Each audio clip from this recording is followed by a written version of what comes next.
into the day with the dawn ringing in my ears. Oh, well, I tune into my TV show. No better way, I gotta get myself into gear. Let's go. Oh, and I feel good today with my wake up in the morning espresso. And I feel good today. It's my feel good breakfast show. Good morning, South Africa. It's a brand new week. Welcome to it. It's your feel-good breakfast show, Expresso. It's a brand new week, and that means lots and lots on the go. It's an exciting, very packed show for you this morning. We've got sports with the English Premier League. We've got Infinix performing us on the show, as well as a book review. This book is really interesting, and I'm looking forward to getting into it. It's called Think, Learn, Succeed. It's all about thinking your way to success, which is going to be really awesome. Dr. Eve, I get to meet her for the very first time today. She's got all those wonderful tips. She's always so wholesome. She's here talking about if you've been in a relationship and somehow took a bit of a break or have been in a bit of a distant situation and it doesn't quite feel the same. What do you do? All those tips coming through. Remember, you can connect with us all throughout the show on our telephone number as well as on our social media. Remember to hashtag all the way to the end. Hashtag Expresso Show. Right now, though, to get us underway with the show is Zoe with the news. Oh, thank you for that, Tabiso, and of course, a very good morning to you at home. Starting with your national news, National Police Commissioner General Kela Sithole has been asked to brief Parliament on security measures at police stations and to protect officers, the Parliamentary Police Committee said yesterday. Committee Chairperson Francois Beekman said it is evident that criminal syndicates are targeting police stations to obtain firearms. Beekman condemned the killing of Constables Lonwabo Kili and Siyamcela Ntripa, respectively, in Delft and Khayelitsha near Cape Town on Friday. A 100,000 Rand reward for information that would result in the arrest and conviction of the cop killers has been offered. And staying with local news, 15 people have been arrested in the past week for alleged rhino poaching. A task team that includes officials from government and the South African National Parks has confirmed the breakthrough. More than 350 rhino poachers have been convicted since January this year. The police's Brigadier Vish Naidu said that efforts that have been made in respect of curbing rhino poachers have been phenomenal. SAPS members, as well as our communities, have worked very closely together to ensure that those responsible for rhino poaching in the country are brought to book. Now moving to your international news, but staying on African continent, Ghana's President Nana Akufo-Addo has declared a week of mourning to pay homage to former UN chief and Nobel laureate Kofi Annan. Describing Annan as a diplomat, Akufo-Addo said that Ghana was deeply saddened by the news of his death in Swaziland after a short illness. Born in Kumasi, capital city of Ghana's Ashanti region, 80 years ago, Annan became the first African head of the UN. President Cyril Ramaphosa has lauded him for the impact he has made on a global scale and described him as a great leader and diplomat extraordinaire. And moving to news abroad, another strong earthquake yesterday struck near the Indonesian tourist island of Lombok. The US Geological Survey says the quake struck a depth of 20 kilometers, and later a magnitude of 7.2 quake struck the island, still reeling from a quake earlier this month that killed 460 people, injured almost 8,000 and displaced 500,000. There was no immediate tsunami alert from the Pacific Tsunami Warning Center. Indonesia sits on the so-called Pacific Ring of Fire, an area known for frequent volcanic eruptions and earthquakes. That's where we leave your morning headlines. We'll touch again on them in half an hour, but first let's take a look at your sport.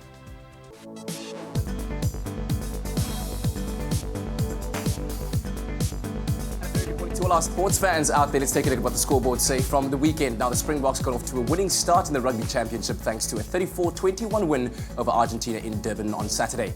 After going into half-time trailing by 4 points, the Boks came out all guns blazing in the second half as Yankee, Mapimpi and de Klerk all touched down to hand the side a win. Also in action on the weekend, New Zealand started their title defence with a 38-13 win over Australia.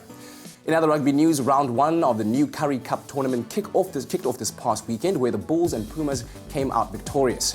In Bloemfontein, the Blue Bulls flexed their muscles as they scored 4 tries on their way to an impressive 34-12 victory over the Free State. And in the weekend's only other match, the Griquas failed to keep up with the Pumas as the home side saw out a 42-19 win at the Mbombela Stadium. Moving over to football, Bidvest Wits' unbeaten run in the PSL came to an end on Saturday after a 1-0 loss to SuperSport United in Joburg. Wits' winning run was ended by a superb Evans Rusike strike in the 72nd minute as SuperSport wrapped up all 3 points. And elsewhere, Orlando Pirates lost 1-0 to Bloem Celtic. Amazulu edged Free State Stars 2-1, while Cape Town City and Golden Arrows played out to a goalless draw. And finally, Arsenal are still in search of their first win in the EPL this season as they lost 3-2 to Chelsea at Stamford Bridge on Saturday. While Arsenal did manage to bring the score level after going 2-0 down, Chelsea ran away with all 3 points thanks to an 81st minute Marcus Alonso goal. In other results of the weekend, Brighton shocked Man United 3-2, Man City thrashed Huddersfield 6-1, while Spurs beat Fulham 3-1. And that's a wrap up of the sporting news. Time to have a look at your weather this afternoon and all throughout the day, really. Rain is expected, especially light rain along the southern coastal areas. Also, light snowfall can be expected on the southern Cape Mountain peaks, so make sure you keep warm. Remember, let us know what your morning looks like by sending us pictures of your beautiful sunrise. Take a picture, get it through to us on our Facebook page and hashtag Expresso Show. And look at the temperatures across the country right now. Polokwane always nice and sunny and warm, starting off at a minimum of 10 and a maximum of 28. Mbombela is also sunny today with 13 and 33. Pretoria 12 and a maximum of 26. Johannesburg also sunny today, 9 and 25 maximum. Mahikeng 12 and 29. Klerksdorp 11 and 28. Kimberley 8 and 27, Bloemfontein 4 and 26, Richards Bay a minimum of 17 and a maximum of 28, Pietermaritzburg 12 and 27, Durban 18 and 24, Nomtata starts off at 11 and ends off at a max of 20, East London 13 and 19, Craddock 7 and 20, PE is rainy today, 11 and a maximum of 17, George expects some rain as well, 8 and 13, Sutherland 1 and 11, Cape Town is also rainy this afternoon at 6 and 15, Worcester 5 and 13, Springbok starts off at 3, ends off at a maximum of 14, with Uppington a minimum of 6 and a maximum of 22. Your next weather report will be at 6:30.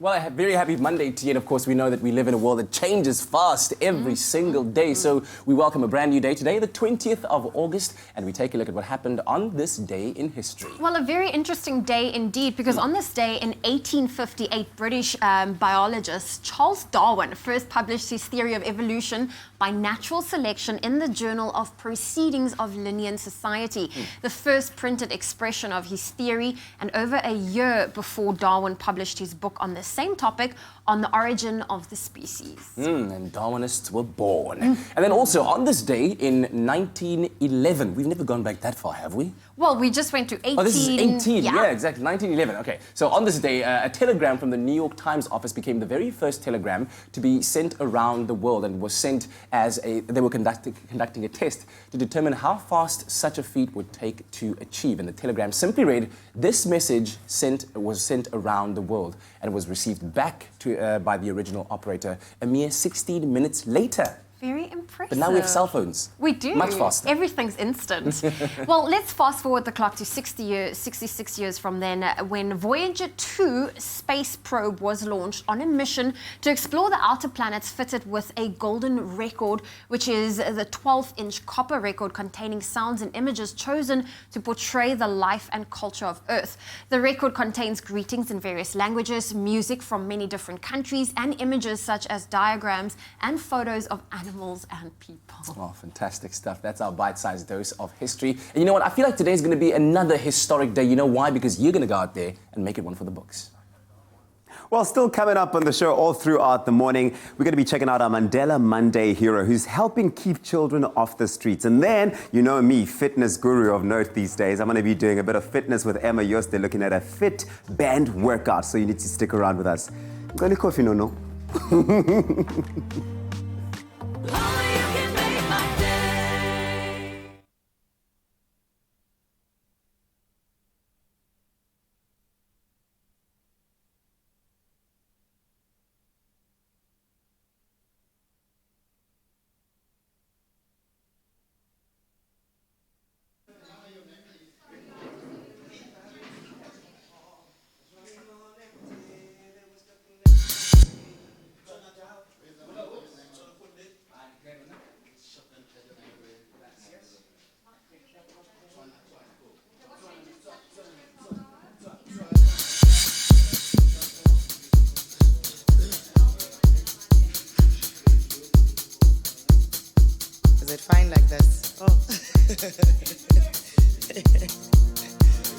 Okay.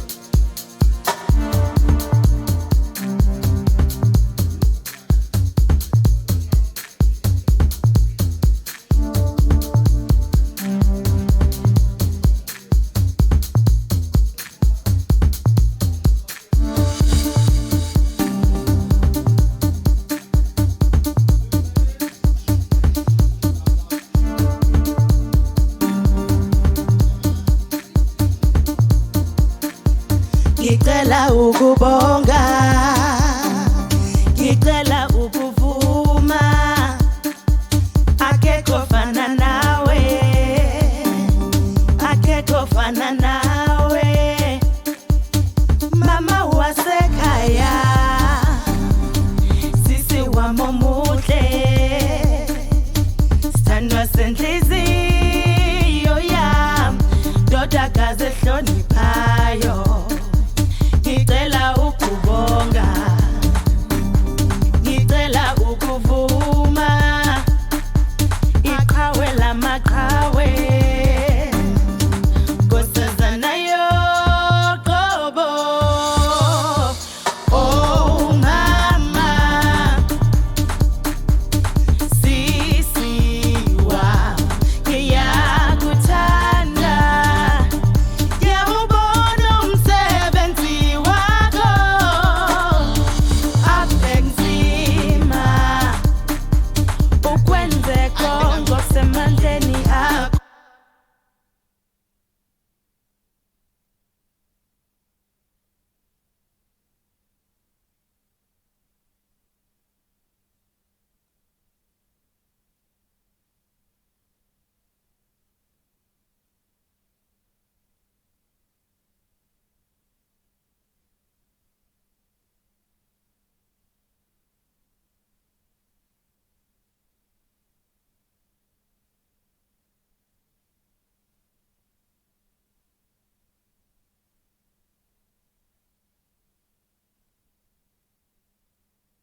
It's my feel-good breakfast show. Yes, it is your Feel Good Breakfast Show. Welcome back to it. Happy Monday. Look at that face. Doesn't that just say Monday is here? What are we going to do? Well, it is a very good one indeed. And of course, we are saying to you on Facebook right now, we know that to keep working towards your best version. That is something that we all want to attain. So the question we ask on Facebook is, what skill would you love to learn? Let's get inspired with some hashtag Monday motivation. Well, for me, I love languages, so I'm trying to work on that Mandarin, like ni hao ma type thing. Nathan says, I love food, so I really want to improve my very awful cooking skills. Yeah, I love food. Well, you know, the culinary hotline bling every single week. You can give us a call so we can help you improve on that journey. Lisiba says, I'd like to learn more about computer skills. Vincent says, leadership and caring for people. Have a blessed Monday. Well, we've got a Mandela Monday here coming up soon, so maybe that'll inspire you. Teresa just saying here, I know it's going to be an awesome morning. Ramokone says, definitely I would love to learn Swahili. Well, how about this? I'll start you off. Try this. Jambo bwana habari gani nzuri sana. That's Monday motivation for you. Well, it's a brand new week, and that means it's a brand new chance to get that blood flowing all through your body and get that fitness in. The gorgeous Anna Yosti, one of my personal favorite instructors. I follow her on Instagram, and every single thing she posts about workout, I'm in there. And today she's here with me in studio. You're going to be telling us about mini band exercises. Yeah, so these are mini resistance bands, and they're great. They come in packs of 3, and you can literally do this workout at home, when you're traveling, in the gym, wherever. So today, I'm going to take you through 4 basic mini band exercises. Yep. The first thing we're going to do is pop these guys around our ankles. So let's get going. All right. I've taken the pink one for myself, and I've given got the you green the one. green. There Yeah, we I go. thought it was only fair, right? Okay. Okay, so the first thing we're going to do is really cool. You're going to really focus on your balance, and your leg is going to come out to the side, and then it's going to come all the way up the front. Okay. And then out the side. What does this do? And up the front. So today we're going to work a lot on glutes, because I know everyone's worried about that after too much food in the winter. Yep. And then of course we're working some hip flex and quad with this one as well. Guys, you're going to do 15 to 20 per leg, and then after that you're going to switch over immediately and you're going to do the other side.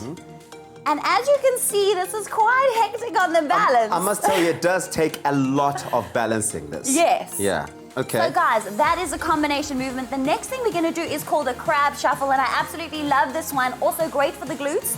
And what you do is you drop down into a little squat, and you're just going to step out from side to side. So literally stepping out, stepping in, stepping out, stepping in. I've seen people do this actually in the Oh movies. yeah. If you do this a couple more times, Yeah. honey, your butt start is going to be feeling on it. fire. Really? Okay, oh yes. cool. This is lovely for a rounded peach. It's also great for some core strength. And I love these because the resistance training is a quite nice element that you can take into everyday life, and you can do it just before your weighted training to warm up and condition the muscles. Yeah. Next one we're going to do is like a kick back. It's a straight leg back, again focusing on balance, holding your core nice and tight, and you're going to stretch back, slowly in. Oh yes. And back and in. slowly in. You can feel it working these parts here, eh? Oh, these parts there, Oh, huh? yeah, these parts here are on fire. Oh yes. Again, guys, Okay. you're going to do 15 to 20 per leg.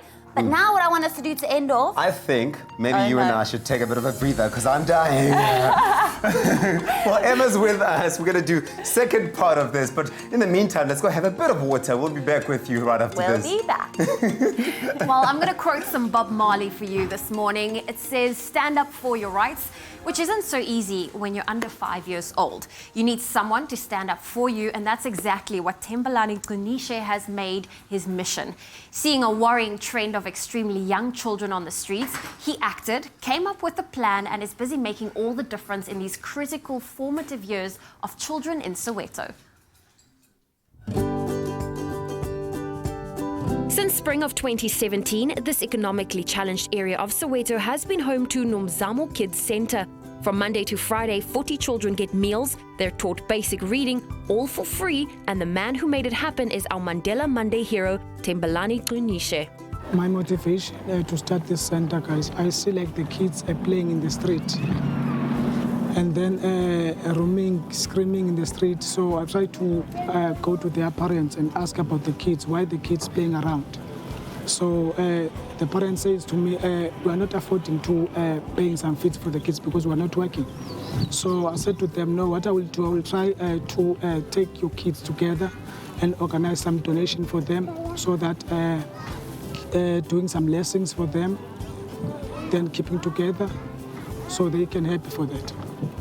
When the kids came from the morning, we give them some lessons, maths first, and then showing them like around Soweto, the nature. And then I've got some dogs from Bukiboni. So from the morning, we give them those lessons.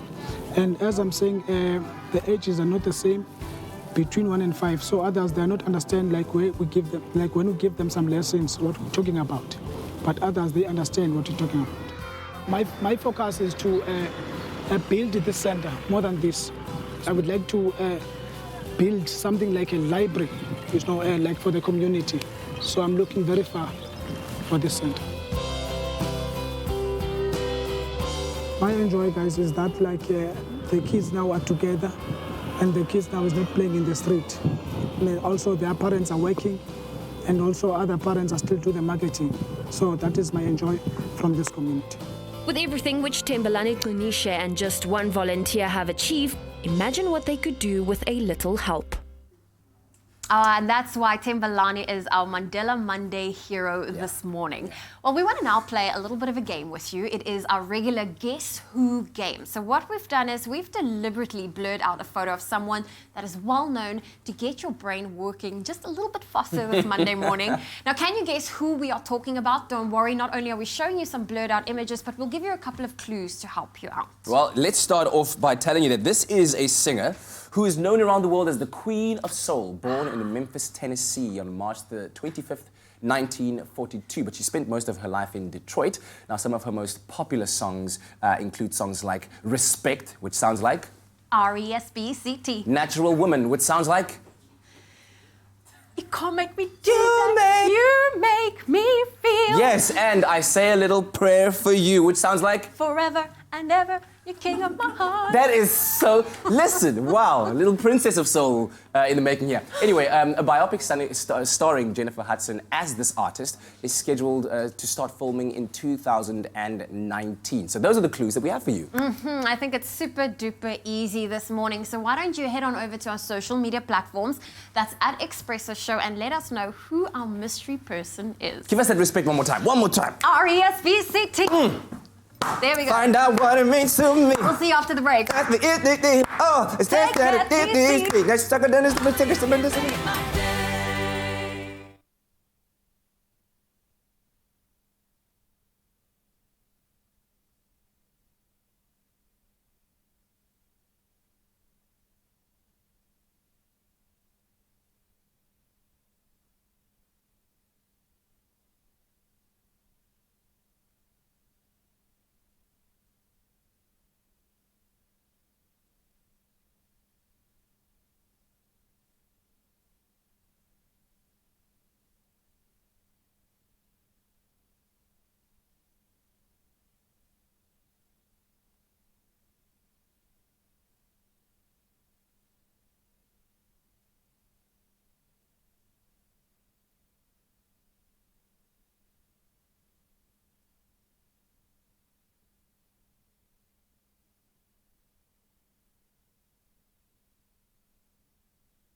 It's my feel-good breakfast show. Welcome back to your Feel Good Breakfast Show. It's Expresso on SABC3. And August is Women's Month in South Africa, and we certainly have been celebrating it in such a unique way. And it's also to commemorate the 20,000 women who marched against the pass laws to Pretoria's Union buildings, which took place on 9 August 1956. And this year would have also been Mum Albertina Sisulu's centenary, and she is rightly hailed as a woman of fortitude. So every day this month, we've been taking a look at the wise words of iconic South African sheroes to give you and all of us a little bit of inspiration. So this morning's woman of fortitude is Miss South Africa 1994 TV personality and businesswoman Basisana Khumalo, and she says, "The day you think you have arrived is certainly a sad day, because then you stop growing, striving to become a better person, stretching yourself and learning and giving." What a powerful quote from Basisana Khumalo, and certainly something that I think each and every person can take with them. Now, they say if you strike a woman, you strike a rock, and we salute the role, the changes and valuable contributions South African women have made and continue to make in our beautiful nation. Well, it was an exciting weekend for all Springbok fans around as we came away with our very first win of the Rugby Championship. So come on, Boks, get in there. Of course, in the English Premier League, Arsenal tasted defeat. Manchester United tasted defeat. So in case you missed any of these big matches, let's give you a quick rundown of what went down this past weekend. I don't know, were you checking any of the games, Habiso? I've been hearing all the hype all over social media and seeing it all over the place. What happened? Yeah, of course, the newly revived Boks squad, still with Siya Kolisi at the helm as the captain, did so well in beating Argentina 34-21 in our first game of the Rugby Championship this season. Seeing Bok tries from Lukhanyo Apiwe Gyanki, who scored twice, Makazola Mapimpi, who scored twice as well, Fab de Klerk also getting beyond the line. Andre Pollard kicking 2 conversions, while Apiwe Gyanki was named man of the match, and a player that is really starting to light up the streets.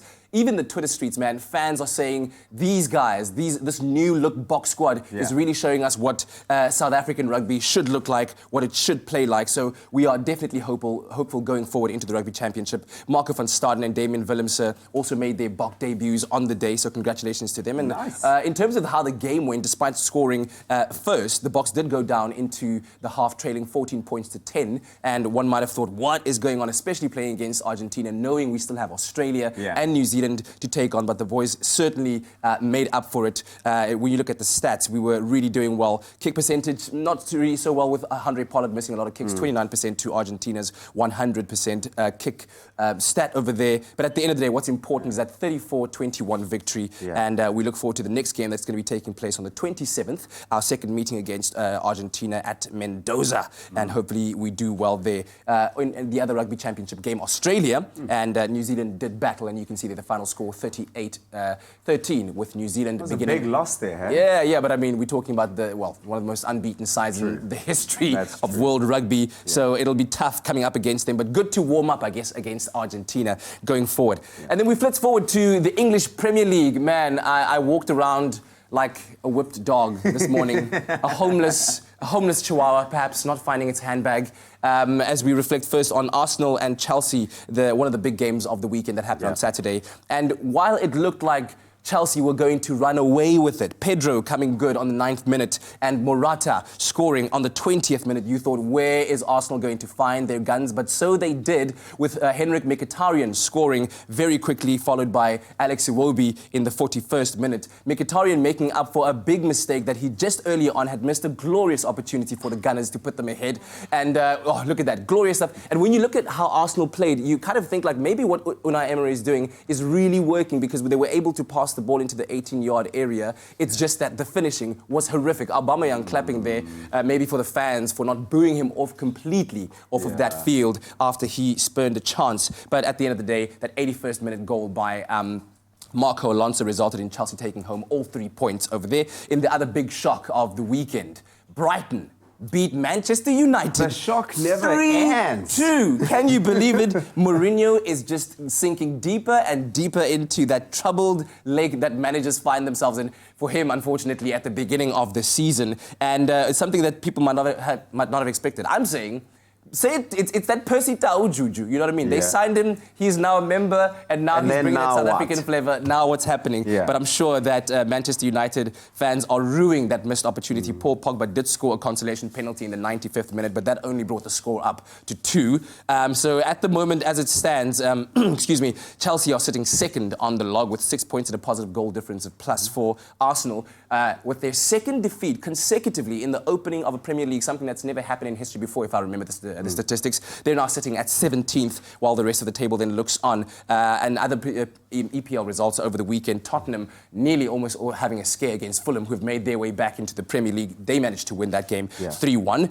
Manchester City did the job over Huddersfield, 6-1. 6 of the best. 6. But they are the defending champions, so one might expect something like that. Sergio Aguero with his 9th career hat-trick. So there was action galore over this past weekend in terms of sports. We'll be chatting more sports a little bit later on, so you know you can give us a call on 021 430 9881. Well, on that note, let's quickly touch on your headlines. Starting with national news, the National Police Commissioner has been asked to brief Parliament on security measures at police stations and to protect officers. Constables Lonwabo Kili and Siamcela Ngipa were killed respectively in Delft and Khayelitsha near Cape Town on Friday. And staying with local news, 15 people have been arrested in the past week for alleged rhino poaching. More than 350 rhino poachers have been convicted since January this year. Moving to news abroad, Ghana's president has declared a week of mourning to pay homage to former UN chief and Nobel laureate Kofi Annan, who had died in Swaziland at the age of 80. This is after a short illness. President Cyril Ramaphosa described him as a great leader and diplomat extraordinaire. And another strong earthquake yesterday struck near the Indonesian tourist island of Lombok. Later, a magnitude of 7.2 quake struck the island, who's still reeling from an earlier quake that killed 460 people and injured almost 8,000. That's where I leave your headlines. I'll bring you full headlines at the top of the hour, but let's take another look at your sport with Kat.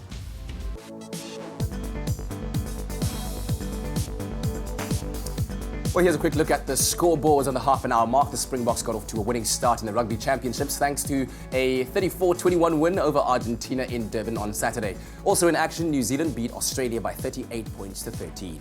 Now, round 1 of the Currie Cup tournament kicked off this past weekend, where the Bulls claimed an impressive 34-12 victory over the Free State, while the Griquas lost to the Pumas 42-19. In footballing news, Bidvest Wits' unbeaten run in the PSL came to an end on Saturday after a 1-0 loss to SuperSport United. And elsewhere, Orlando Pirates lost 1-0 to Bloem Celtic, while Amazulu edged Free State Stars by 2-1. And finally, Arsenal are still without a win in the EPL as they lost 3-2 to Chelsea at Stamford Bridge on Saturday. In other results, Brighton shocked Man United 3-2 and Man City thrashed Huddersfield 6-1. And that's a roundup of the sporting headlines.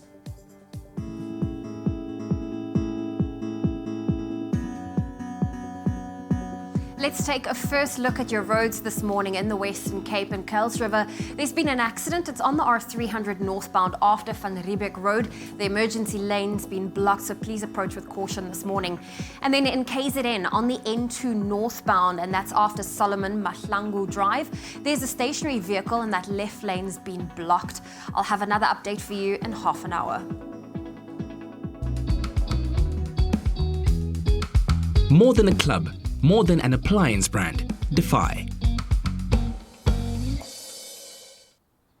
We've asked you to send us your sunrise pictures and show us what your morning looks like. And Prosper has sent us this picture from the township of Khayelitsha. Now, Khayelitsha is going to get really cold today, reaching single digits later this evening. So my advice is for you to keep it nice and warm. Let us know what your morning looks like and send us your pictures on the Expresso Facebook page. And look at the temperatures across the country. Sunny Polokwane is at a minimum of 10 and a maximum of 28. Mbombela is 13 and 33. Pretoria 12 and 26. Johannesburg 9 and 25. Mahikeng is sunny at 12 and a maximum of 29, Klerksdorp 11 and 28, Kimberley 8 and 27, Bloemfontein 4 and 26, Richards Bay is sunny, starting off at 17, ending off at a maximum of 28, Pietermaritzburg 12 and 27, Durban 18, 24, Mthatha 11 and 20, East London 13 and 19, in Craddock is cloudy 7 and ending off at 20, PE 11 and 17 with a bit of rain. Georgia also rainy 8 and 13. Sutherland 1 and 11. Cape Town 6 and 15. Worcester 5 and 13 with rain. Springbok is nice and sunny, starting off at 3, ending off at a maximum of 14. Uppington 6 and 22. Your next update at 7 o'clock. Now, we all know that childhood cancer is a life-changing and traumatic experience, and Choc serves and supports the children, the parents and families and communities throughout their cancer journey to keep more than hope alive. And here at Expresso, we're committed to raising funds towards a brand new Choc home away from home for cancer patients and their families. So today, we're going to be donating and show you how easy it is to do so and to give back to Choc. Zoe, you know exactly how to do it, right? Yes, I do. So what's quite cool Don't worry, is while I'm getting those, all of the cool things is you can donate through a buddy, you can donate through SnapScan as well as Zapper. So you simply just scan the QR code, but I need to justify why I'm donating the money I'm donating today. So last week I donated 100 Rand because the sweetest lady gave me meals, so I didn't have to buy or cook dinner. Aww. And this morning I made my own cup of coffee on my way to work. So I'm going to be donating 30 bucks, which I would have spent by simply making it. So you simply... Okay. Yeah. So you downloaded your SnapScan or you have Zappa on your phone. That's right. You pull it up. I just scanned the QR code, so you can also use the television. I'm going to donate 30 bucks because that's what I saved by buying my morning coffee. Yep. You select pay. Naturally, you have to add your own little personal PIN and your name, so which is Zoe Brown. There we go. You just told everyone what your PIN is. No, that's not my PIN. Oh. That was my name. Oh. Now I add my PIN, which you don't get to see. Yeah, there we go, because safety is important. There we go. And as I enter my PIN, it will say your 30 bucks is being transferred to Choc PTA House. There we go, successful. And very soon that SMS from the bank's also going to come through to say money's out of your account. Absolutely. There you go. That's how easy it is. And you just say done. You're All done. And of course, that QR code will be on your screen for the next, for the next hour. So you are most welcome to help us keep more than hope alive, because we've chosen to make a difference in the lives of children with cancer, and we would love for you to get involved. So you can donate through SnapScan, as Zoe said, and she did as well, through Zapper, through Backer Buddy or EFT. For more information, you can go to our Expresso Facebook page or visit our website, expressoshow.com. Every day that brave young kids and their families battle cancer, the Choc Childhood Cancer Foundation supports them. And here at Expresso, we'd love you to help us fund their newest Choc home in Pretoria. You can donate through SnapScan, Zapper, Backer Buddy or direct EFT. Go to the Expresso website or tune into Expresso for more details. Well, I hope you're getting yourself charged up for a beautiful Monday and the rest of the week. Coming up on the show, we're going to be talking to DJ Infinix and getting to know her a little bit better. But we're also going to be checking out an update from the No Ordinary Women exhibit, which happened, showcasing some amazing women out there. Stay with your Feel Good Breakfast Show Expresso after the break.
It's my Feel Good Breakfast Show.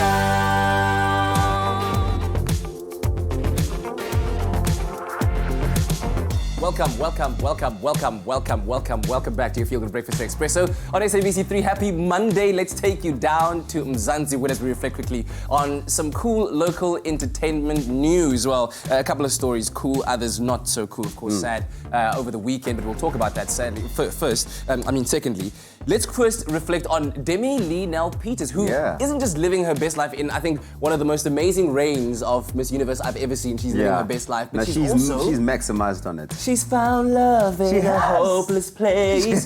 So, on an interview on 947, she revealed that she was, in fact, in love with none other than American football star Tim Tebow, who a couple of years ago made headlines when he was drafted by the Denver Broncos. And of course, in his college days, he was wreaking havoc as the quarterback of one of the teams in the college league there. But they are together. I mean, this has been going on a while, and I think initially, you know, she denied being in a relationship with him, and I'm glad they finally come out with it because I think this is just too beautiful to hide from the people. You know, and do you know what I mean? When he was celebrating his birthday, Demi Lee said, "This is my moment right now. We have to make it official." And so it is Instagram official. She posted a picture saying, "You're such a bright light in so many people's lives."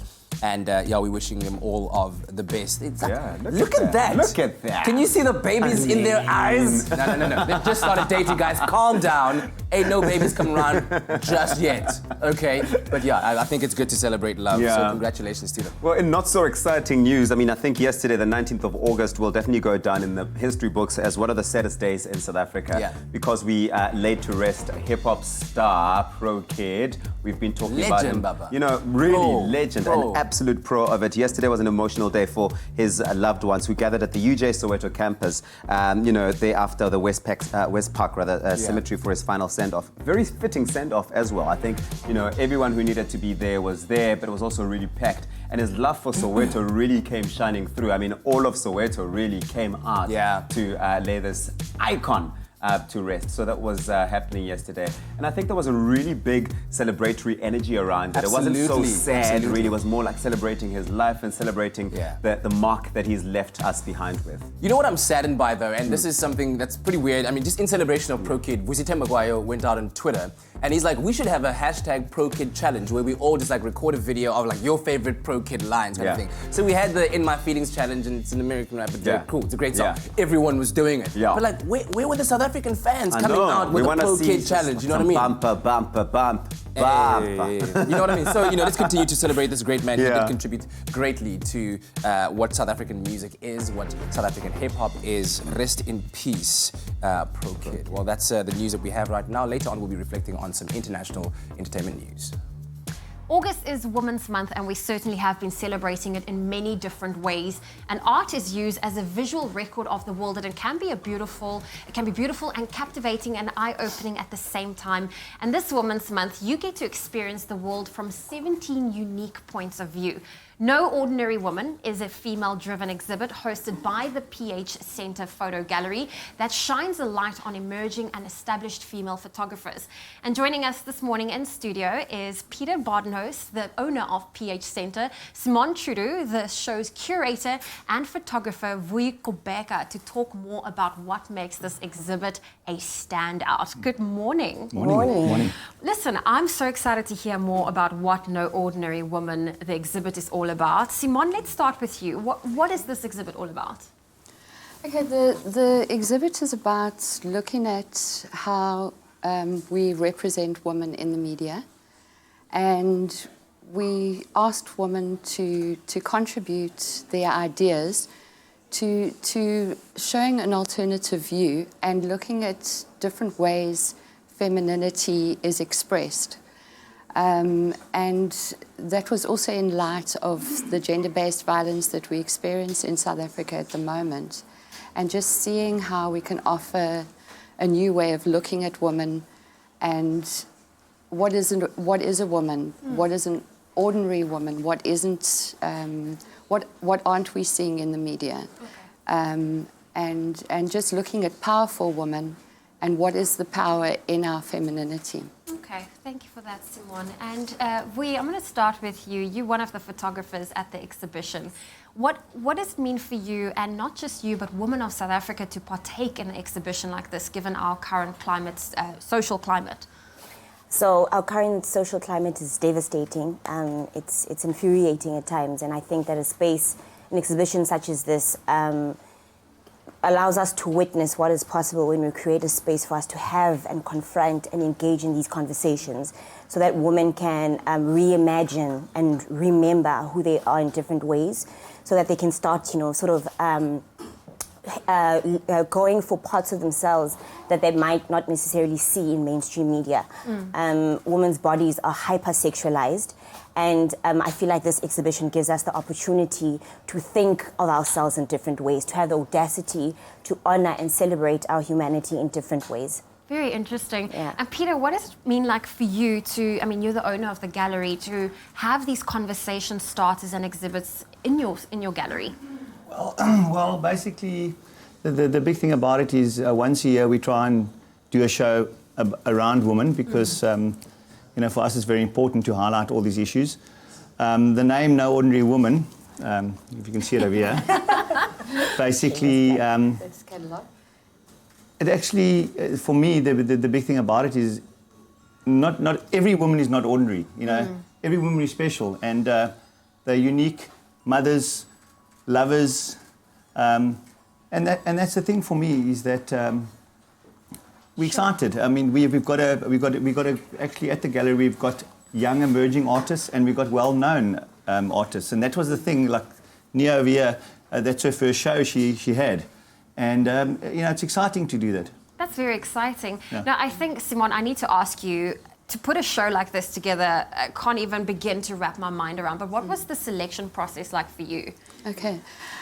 Well, what I did was I had a meeting with a whole lot of photographers, and we all got together and we kind of curated the show together. Well, we created what we wanted to put forward, and what the whole idea is to actually show and give women the opportunity to express themselves and to honour the vision of the artist. So that's how we started doing it. We started collaborating, and then people send in their work, and then we see how it relates to the theme. Okay. Yeah. And just before we say goodbye, I just need to ask you, what do you hope people will take away from your work, your style of photography? Sure. So I like to think of my work, and I think before I answer that, it's important to remember that I don't walk alone. Through the work that I do in being here, I represent my ancestors and all the people that prayed for me to be in this experience, in this life experience as a Black South African woman. But our hope through the work is that people self-realize themselves, that people find the power within themselves, and they truly know that they can be, do, and have, and manifest anything that they desire. So that's part of the work, yeah. Super exciting. And Peter, where can people catch this exhibition? Until when is it running? We are it's number 49 Maynard Street Gardens. Okay. Just below the garden centre, and it's on till the 15th of October. 15th of October. Okay, well, thank you so much for joining us this morning, and make sure you head on over to Gardens to PH Centre. In fact, it is PH Centre. Yeah, PH Centre. Make sure you catch the No Ordinary Woman exhibition that's continuing until October. Do not miss out. We've got those details on our social media pages too. And if you have any questions, head on over to social media with that hashtag Expresso Show. Well, hashtag Monday Motivation, hashtag Women's Month. We continue to celebrate extraordinary women here on your Feel Good Breakfast Show. And right now joining us, ladies and gentlemen, let's give her a warm round of applause. Infinix is in the house! So as we do every morning, we go through a 60-second rapid-fire series of questions, Infinix, and then you answer with the first thing that comes to mind, because we want to get to know you, okay? Are you ready? Yes. Okay, start the clock in 5, 4, 3, 2, 1. If you had a time machine, would you go to the past or the future? Future. Do you like Iron Man or Captain America? Iron Man. Chocolate or vanilla? Chocolate. Summer or winter? Summer. Your toilet roll over or under? Huh? I get it, you want it to flow this way or that way? Over. Do you like pineapple on your pizza or no? No. Sweet or salty? Sweet. Your favorite color? Red. Are you a morning person or a night owl? Night person. Your favorite word? Confidence. Fruits or vegetables? Fruits. Are you an animal lover? Yes. Favorite book? The Year of Yes. Twitter or Instagram? Instagram. Coffee or tea? Tea. Cardi B or Nicki Minaj? Cardi B. Your most used emoji? The laughing one. Which one? Show me your face. If you're not a musician, what else would you be? A graphic designer. The last movie you watched? Oh my God. I forgot. I don't watch movies anymore. I forgot we'll be screening in 2019 starting February. Infinix, it's so good to have you here. I'm really looking forward to hearing you perform later on. Thank you for having me. Infinix, a very interesting name. Tell me about that.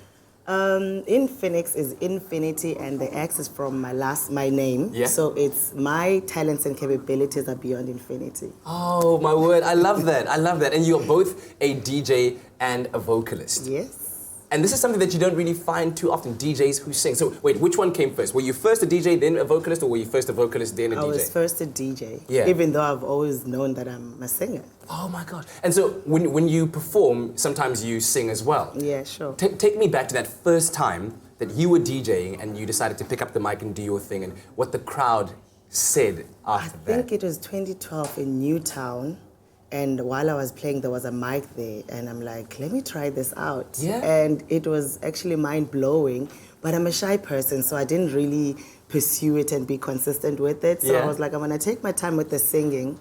I'm also a perfectionist, so I take time when it comes to things that I really hold dearly to my heart. So Yeah. that's why the singing part took a while. Yeah. Who inspires you when it comes to your music as a DJ and your music as a vocalist? As a vocalist, Kelly Kumalo. As a DJ, Black Coffee. Oh my.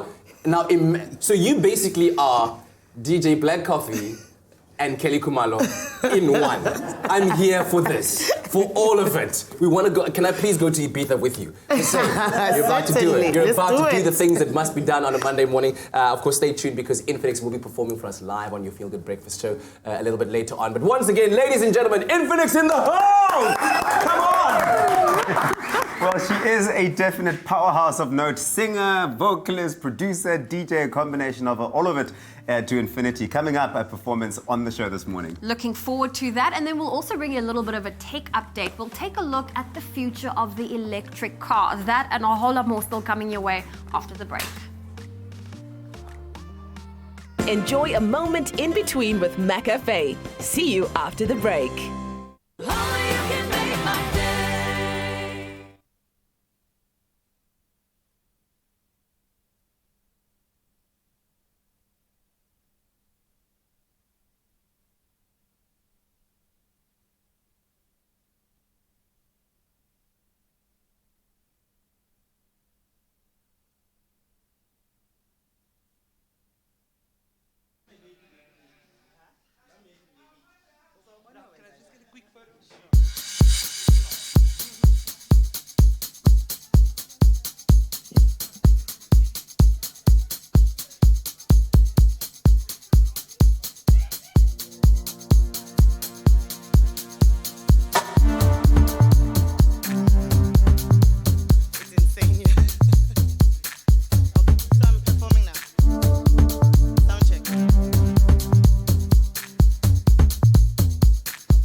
Welcome back. It's a Monday morning. We're live, large and in charge on your Feel Good Breakfast show. And you've tuned in at just the right time for us to tell you about those interesting, funny and random things that we found on social media. Hopefully put a smile on your dial as we start off the week. What do we got, guys? Well, the first one is actually a kitty cat story, and no surprise there. But we know that cats are very hygienic. They love cleaning themselves. And for those of you who don't know, their tongues are super duper like rough. That's because they have teeny tiny little bristles that help them clean themselves. But this one got stuck.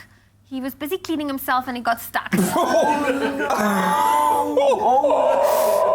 we go. And then they look very embarrassed after it's done. Yeah. Look at that. And then he got stuck. How's the owner just taking a video? Just. Wait. You know what? But the caption says always gets her tongue stuck, so the owner knew it was coming. You know what's going to happen? Someone on the internet's going to do this. Play that video again. Go full screen. Check it out. Somebody's going to do this. They're going to edit this, and then they're going to go like this. They're going to go...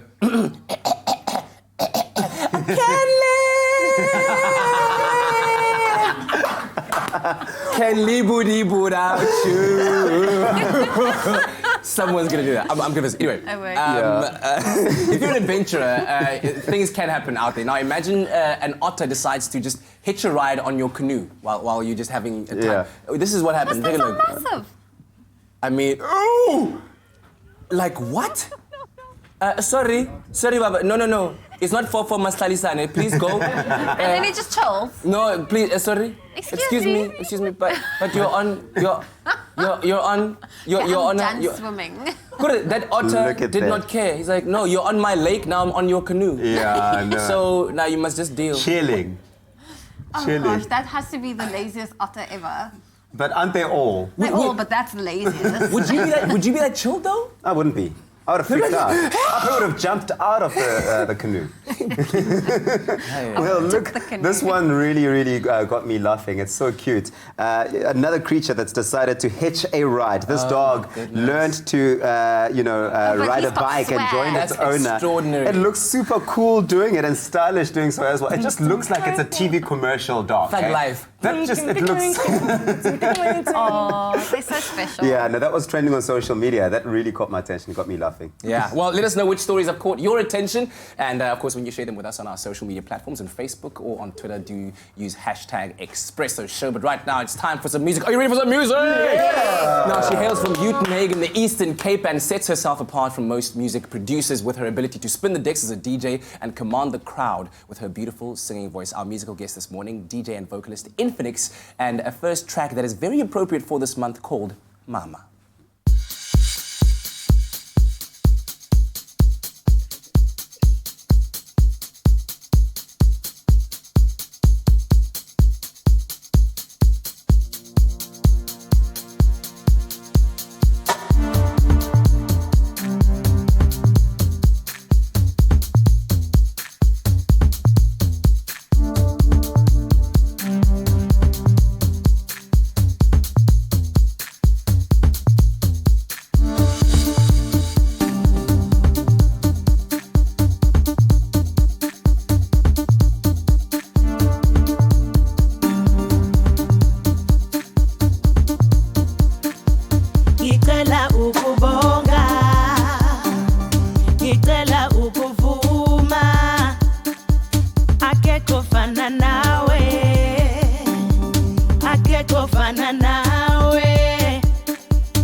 ngokusemandleni akho ukuthi ngibela Nkosazana oh mama sisi you are akekho fana nawe Infinix on your Feel Good Breakfast Show with Mama. A song dedicated to Mama. Yes, my mom. Give her a shout out. Come on. Shout out to Slulama. I love you. And we love you. Thank you very much for sharing your beautiful music with us. Let us know what you thought about that performance of Mama on our Feel Good Breakfast shows, of course, social media pages. But right now, it is the top of the hour, and you know what that means. Well, it's certainly time for us to look at those headlines again, starting with your national news. National Police Commissioner General Kela Sitole has been asked to brief Parliament on security measures at police stations and to protect officers, the Parliamentary's Police Committee said yesterday. Committee Chairperson Francois Beekman said it is evident that criminal syndicates are targeting police stations to obtain firearms. Beekman condemned the killing of constables Lonwabo Kili and Siamqela Ngiba, respectively, in Delft and Khayelitsha near Cape Town on Friday. 100,000 Rand reward for that information that would result in the arrest and conviction of the cop killers has been offered. And staying with local news, 15 people have been arrested in the past week for alleged rhino poaching. A task team that includes officials from government and the South African National Parks has confirmed the breakthrough. Now, more than 350 rhino poachers have been convicted since January this year. The police's Brigadier Vish Naidu said that the efforts that have been made in respect of curbing rhino poaching have been phenomenal. SAPS members, as well as our communities, have worked very closely together to ensure that those responsible for the rhino poaching in the country are brought to book.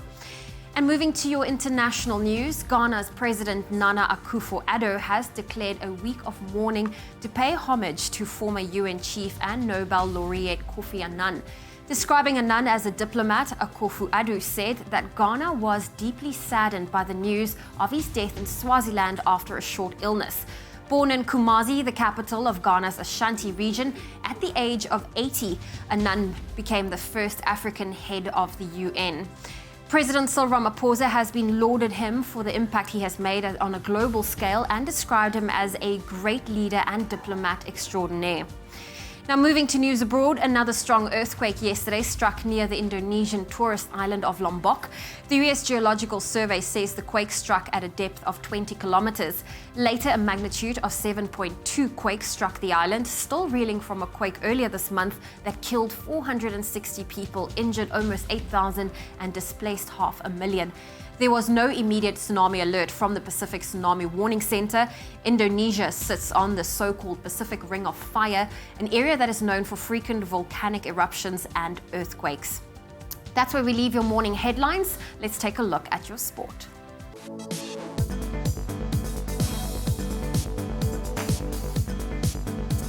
Let's kick it off with good news first. In rugby, the Springboks got off to a winning start in the Rugby Championship thanks to a 34-21 win over Argentina in Durbs on Saturday after going into halftime trailing by 4 points. They showed a lot of heart, coming out guns blazing in the second half as Janchi, Mapimpi and de Klerk all touched down to hand the home side the win. Also in action, New Zealand, they looked very dominant. Started their title defence with a 38-13 win over Australia. Then staying with rugby, round one of the new Currie Cup tournament kicked off this past weekend with the Bulls and the Pumas came out victorious. In Bloem, the Blue Bulls flexed their muscles as they scored 4 tries on their way to an impressive 34-12 victory over the Free State. In the weekend's only other match, the Griquas failed to keep up with the Pumas, the South African Pumas that is. The home side saw out a 42-19 win at the Mbombela Stadium. Then in football, Bidvest Wits' unbeaten run in the PSL came to an end on Saturday after a 1-0 loss to SuperSport. That was in Joburg.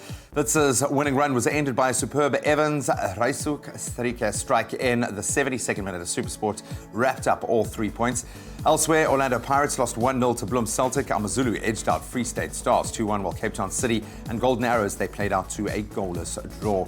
And then staying with the beautiful game, Arsenal are now still in search of their first win in the EPL this season as they lost 3-2 to Chelsea at Stamford Bridge on Saturday. Well, Arsenal did show some form and managed to bring the score level after going 2-0 down. Chelsea ran away with all 3 points thanks to an 81st minute Marcos Alonso goal.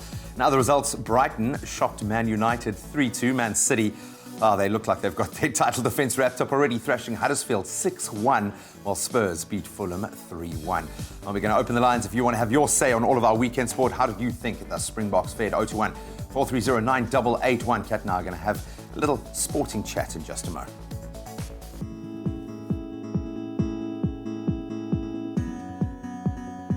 Let's take another look at the roads in Gauteng and Bedford View. There's a stationary vehicle. It's on the N3 northbound after the Galulis interchange, currently blocking that right lane, so please be patient on that route.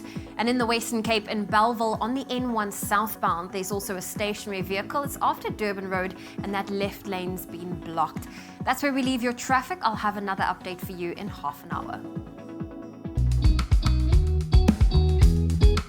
More than a club, more than an appliance brand. Defy. It's time to have a look at your 7 o'clock weather report. I asked you to send some sunrise pictures, and you have been sending them through. Prosper and Kylie has sent us this picture of how he wakes up. Look at that. That looks really, really good. Why don't you step outside, take a picture of your cell phone, send it to our Facebook page, and let the whole of South Africa see what you get to wake up to. Time to look at the temperatures now. Sunny and warm in Polokwane, starting off at 10 and hitting a maximum of 28. Mbombela, 13 and 33.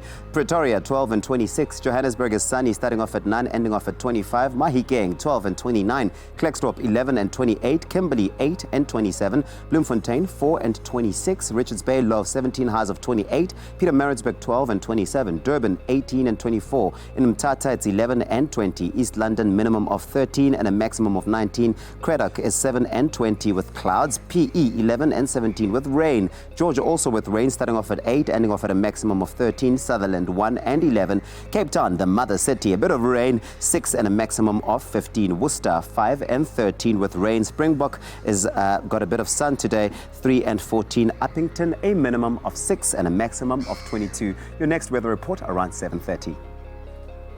Sports banter aplenty on social media right now. The Twitter streets are lit with the teams that lost. More in particular, Exhibit A, Orlando Pirates. This killed me. Crazy's Clona.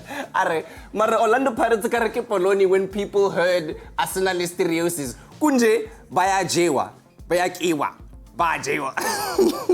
Anyway, I can't really speak too much because Kaizer Chiefs is also in the same kind of trouble. Anyway, Njabule making that very apparent. Kaizer Chiefs and Orlando Pirates are now starting to be in deep trouble. What an opener to the season. I am only saying here, Orlando Pirates and Kaizer Chiefs, Netso, in the same WhatsApp group. You can even see it there. Breaking news, Manchester United and Orlando Pirates have approached the Constitutional Court to seek nullification for today's results. Yo, Sabuku. You're just savage right now. Adolf here saying Steve Compella's Bloemfontein Celtic inflicting pain on Orlando Pirates there, taking a look at some of the reports that came in. But yeah, not a good week for the major teams at all, including Manchester United. Arsenal, we'll talk all about that sports banter a bit later on. Of course, you can give us a call on 0214309881. But guys, at least we can say, I'm a bogo. They did the things for all of us, eh? They will carry all our hopes this morning. We'd love to hear what you thought of that performance, that win. And of course, we open the airways for you to vent about your team's performance in football as well. 0214309881. We'd love to hear from you. Then, of course, we'll also take a look at the future of electric cars in our tech update. So stay tuned. We'll see you now.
Welcome back to your Feel Good Breakfast Show. It's early Monday morning. Thanks for starting the day with us. And boy, oh boy, is there news all around the world of tech as Elon Musk has been all over the news again in recent times, mainly surrounding a tweet that he made about changing Tesla Motors from a listed company to a private company. So exactly what's going on and how is this affecting the future of electric cars? Well, hopefully Brian Smith will be able to explain it to us, fill us in. Thanks so much for joining us as always, man. Thanks, it's great to be back. Are you related to Elon? No, promise Dude, not. no. There's something about these two pictures when I look at you like, nah, come on. Go ahead. Distant cousins, maybe? No. Uncle? Cousin twice removed. Milkman? No. Okay.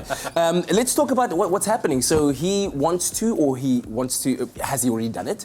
Taking Tesla from a public company to a private company? Sure, so that's a good question. I think for our readers quickly, a public company is obviously one that has tokenized shares of value, which people can take ownership of all around the world through exchanges.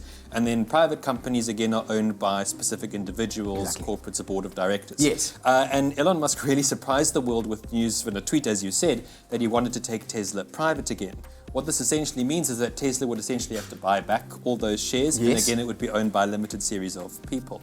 And why he said this is that Tesla's had some trouble over the past year, specifically with the development of its Model 3, which would supposedly be its most affordable general car, electric car yet. Okay. And more recently, criticism from people on Twitter has really driven him to say this, but we're not exactly sure why or when this would take place. Yeah, but what's happening? Because I do remember reading a headline on Business Community somewhere, Biz News, that Tesla was in financial trouble and they were going to fail soon. People are saying Tesla money is going to run out. So I think failure is an interesting concept. So I think in terms of Tesla collapsing or ceasing to operate, that's a bit far-fetched at the moment. Yeah. They are operating as normally, but in terms of reaching its goals, Tesla may have to reconsider its broader plans. Yeah. Tesla quite publicly operates under something called the Master Plan, in which they would release a series of high-end supercars, as they have done, and then move into more general electric vehicles. And chiefly, they may have to reconsider the time frame of their goals and where they want to take the production of their vehicles. Perhaps ahead of their time, one might say. But of course, they have reinvigorated, they've revolutionized the industry of electric cars. But what developments have we seen that you could say, are attributable to Tesla on their own? Without them, there wouldn't be this kind of development. That's a good question. So I think perhaps Tesla's biggest achievement is that they've become quite synonymous with electric cars in the first place. Tesla first popped on the scene in 2006 and became a public company in about 2010. And chiefly they've driven the development of electric hypercars, competing with a number of international brands that are far more established than they are. And perhaps chiefly their biggest goal, which they've yet to achieve, is bringing out a series of more affordable general cars. Yes, exactly. And do you think we need Tesla in order to move forward in the development of those electric cars as an industry, or do you think it's something that's just going to happen automatically? I think we can be pretty grateful that we've had a cool company like Tesla drive this concept and perhaps make it cool or popular, but I don't think we specifically need Tesla to drive the development of electric cars at the moment. We see a bunch of manufacturers all around the world developing electric motors and electric-based cars, hybrid cars from now. However, what I do hope is that we continue to see this company perform and drive the development of electric cars in the future. Plus, the cars look good, man. Definitely. They really look good. Have you driven one before? No, I haven't. Unfortunately, I haven't. Elon, come on, make it happen, man. I'm waiting. South Africa, same WhatsApp group, that kind of thing. That's the latest news out of the world of tech. Thank you so much to Brian Smith, always for lending us his expertise. And of course, you can share the exciting news that you've discovered in the world of technology. And of course, check out our website for the latest, expressoshow.com. Welcome back. Welcome to part 2 of our fitness workout this morning. I'm still hanging out with Emma Yoste, who's a fitness instructor. Listen, if six packs went such terrible things to have, I would spend an entire month with you to get one. But today, you've shown us fit bands or mini fit bands. Mini bands, Mini correct. bands, and now you're going to be doing some core strength training. Absolutely. I hope you're ready for this. I'm I hope always you ready. are ready for this. I'm okay. always down. Let's so go. we are down on the mat, and what I want you guys to do is be in a push-up position, but your hands are together and your feet are together. Okay. Quite important, okay? All right. So starting like so, and then you're going to step off of the mat, right foot, right hand into a push-up, and then you're going to step in. Same thing, other side. That's it. Other side, all the way down. Come in. Now, guys, the main thing to remember when you're doing this is you want to keep your core nice and tight. You don't want your hips to dip. You don't want your bum to dip. It will really get into your lower backs. So core sucked in nice and tight. Okay. Next thing we're going to do is we're going to be in a side plank position like so. Feet on top of each other. Core again nice and tight. Yeah. Popping up. And then all I want you to do is take your 1 foot forward. Ooh, okay. And back. Okay. All the way to the back. That's happening. And in. Guys, as you can see, this one is quite hectic on the balance. It is harder than it looks, but it's absolutely great for getting those obliques working nice and tight. So this is what I want you to practice. Next time I come in here, you better have this. Jeez, okay, ma'am. Yes, okay, ma'am. next one we're going to do is sitting on your bum. Your hands are going to be around the back, and your knees are going to draw all the way into your chest, nice and tight, all the way in, and then extending out and leaning back and in. Lean back. Yes, man. Look at you go. There you go. Last one. Do I look like I've done this a million times? Absolutely. Last one, we're just going to end off knees nice and high, jumping to get those heart rates up. Amazing. It's like a little toy at a strike. I love it. So cool. Okay. So the core strength workouts are for what, basically? Basically, you are strengthening the core, making sure that it's nice and tight, and making sure that the six-pack is out for summer. Well, everybody wants a six-pack out for the summer, and I certainly am ready to get my six-pack out for the summer. Thank you so much for joining us today. Thank you for having me. Really awesome. Emma, you're to catch her on our social media and her social media. We're back after this. Yeah, getting that exercise in the morning. And right now we're about to make a nice, nutritious, healthy meal, if you will, for the little ones, because BioStrath is packed with over 61 nutrients and it's 100% natural. And another great thing, of course, about BioStrath is that it is suitable for the entire family. So this morning we're going to be inspiring you with a tasty and nutritious puree, as I said, for the little ones, consisting of 2 ingredients. That's right. We're going to make a butternut and broccoli puree, which is super duper easy. So you'll take a small butternut, slice it in half, take the seeds out, drizzle a bit of olive oil and pop it in the oven at 180 degrees for about 30 to 40 minutes, just so that it can soften up. Once that's done, you're going to remove the flesh and we're going to put it into a blender, which we've got over here. And so you're adding our roasted butternuts to the blender. You're going to add some broccoli. I think this is a great way. All the veggies you want to hide. Yeah, a great way of introducing solids to the diet for your little ones at home. There Broccoli, we go. super and food. then, of course, our hero is BioStrath. I'm going to ask you to add a teaspoon. Just a teaspoon? Just a teaspoon. Okay. And a pinch of cinnamon, just to get a little bit of flavour going. I have it in the tablet form 3 times a day, and it's super amazing. Super duper, yes. This keeps was my like energy levels student brain food power right here. Is that enough cinnamon? Yes, Cinnamon just a little bit of a pinch, because it packs quite a punch. So you're going to add it up, blend it all up. There we go. Smoothen it out. And look at all the interesting blend of textures between the broccoli and the butternut. Yeah. Looking so amazing. And once it's all blended up, you obviously will portion it into smaller portions. That makes it perfect for freezing for the little ones. So we've got a little example here. If that one's is that made already? Oh, look at that. Look. That is amazing. You can enjoy it now or later. Yeah.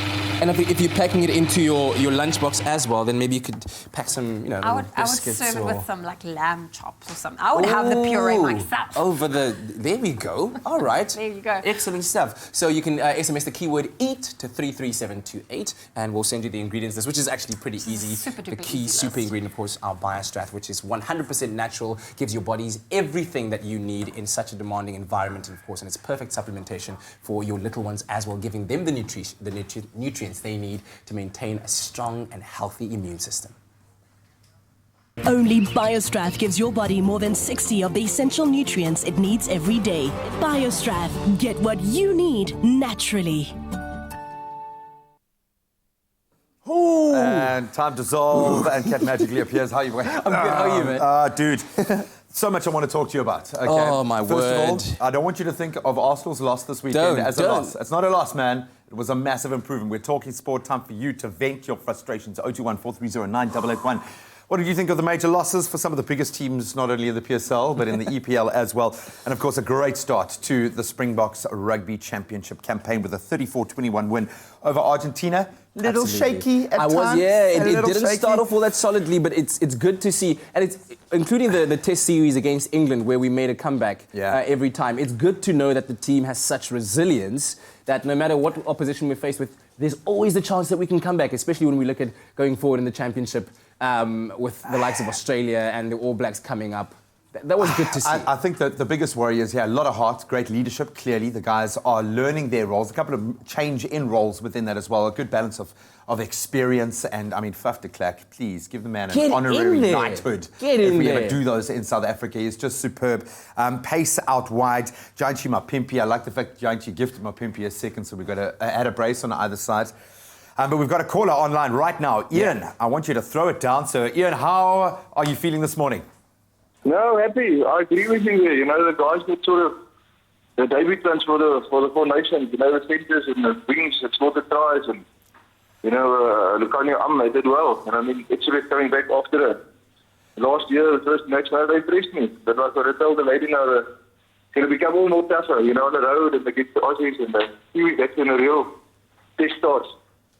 Where do you think they need to improve? I know playing Argentina at home is always a tough test, but before we broach Australia and New Zealand, who look in unbelievable form, what needs to improve, do you think, for Rassie?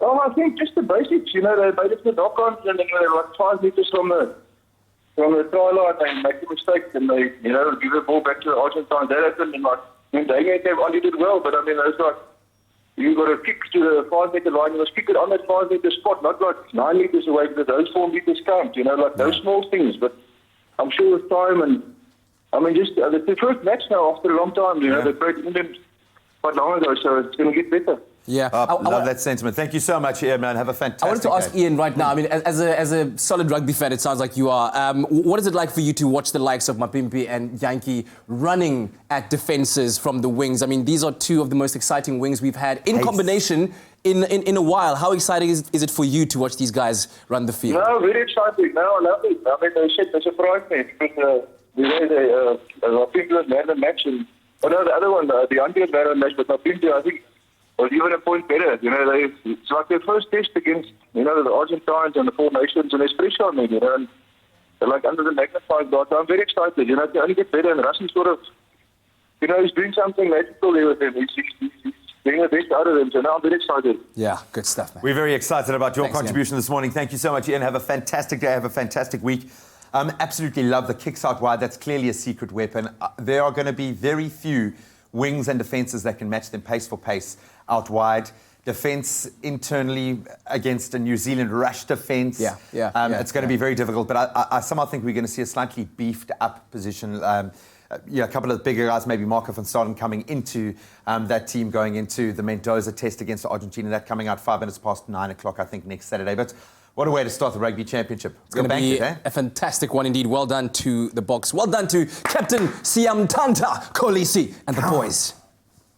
It's a big Monday of learning here on the Expresso show. This morning, we've got Khadija joining us because it's Cerebral Palsy Awareness Week. She'll be telling us all about that, as well as we're going to be checking out a book review, Think, Learn and Succeed, which is all about thinking your way to success. Stay with your Feel Good Breakfast Show. We'll be back after this.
Welcome back. This is your Feel Good Breakfast show. It's a Monday morning, and thank you so much for starting off the morning with us. Now, today, a very important day, a day that marks the start of Cerebral Palsy Week, and it's considered the most common disability or physical disability, with 17 million people worldwide living with CP. And this morning, we're joined by Khadija Koopman, who is the director of the Western Cape Cerebral Palsy Association, alongside Kamvaletu Salman, who was diagnosed with cerebral palsy. But thank you very much for joining us and for starting the conversation with us about this very important week. I mean, Khadija, many people don't understand cerebral palsy. It's very, very misunderstood. They don't understand that it's not just one single condition, right?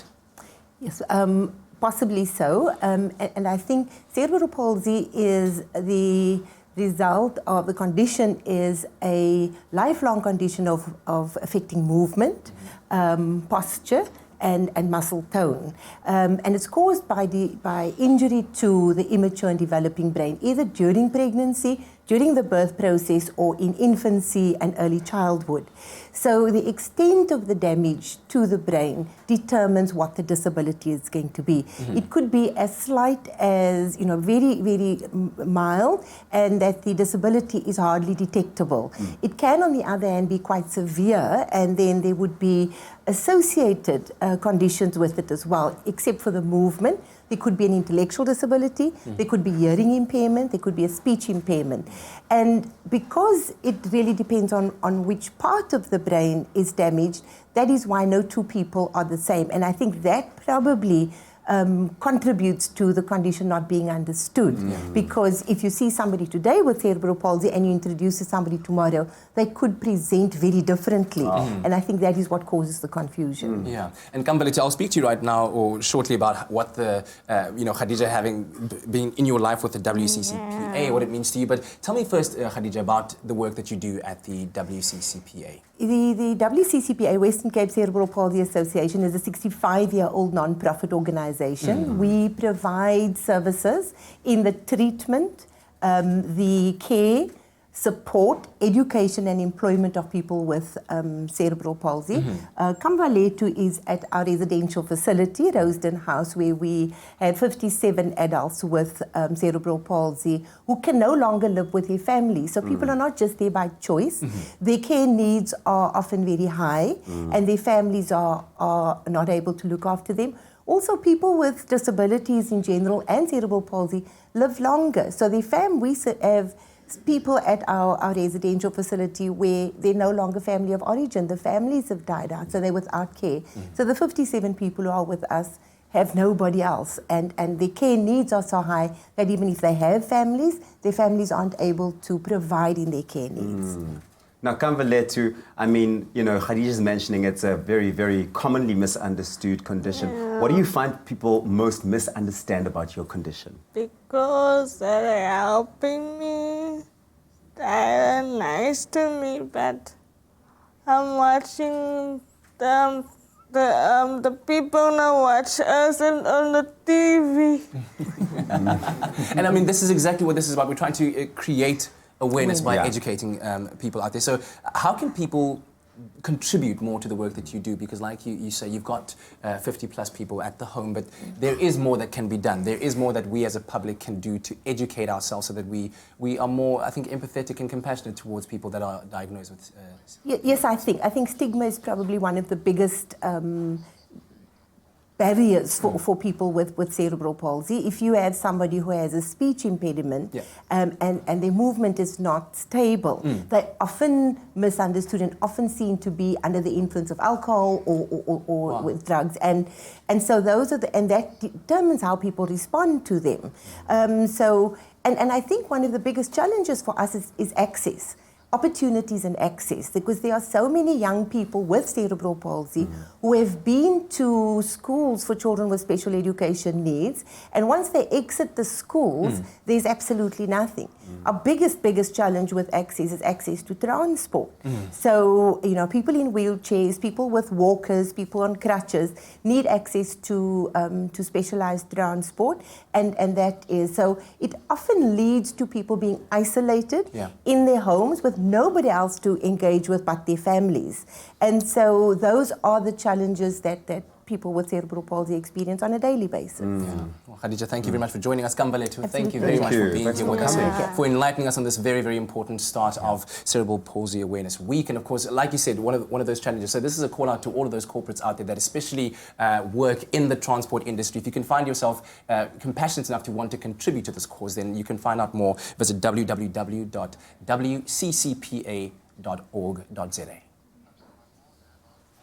On that note, let's quickly touch on the morning headlines, starting with your national news. The National Police Commissioner has been asked to brief Parliament on security measures at police stations and to protect officers. Constables Lonwabo Kili and Siyamkhela Ncipa were killed respectively in Delft and Khayelitsha near Cape Town on Friday. And 15 people have been arrested in this past week for alleged rhino poaching. More than 350 rhino poachers have been convicted since January this year. And moving to news further abroad, Ghana's president has declared a week of mourning to pay homage to former UN chief and Nobel laureate Kofi Annan, who has passed away in Swaziland at the age of 80. That's after a short illness. President Cyril Ramaphosa described him as a great leader and diplomat extraordinaire. And moving to news abroad, another strong earthquake yesterday struck near the Indonesian tourist island of Lombok. Later, a magnitude of 7.2 quake struck the island that is still reeling from an earlier earthquake that killed 460 people and injured almost 8,000. We'll expand on those headlines at 8 o'clock, but let's take another look at your sport.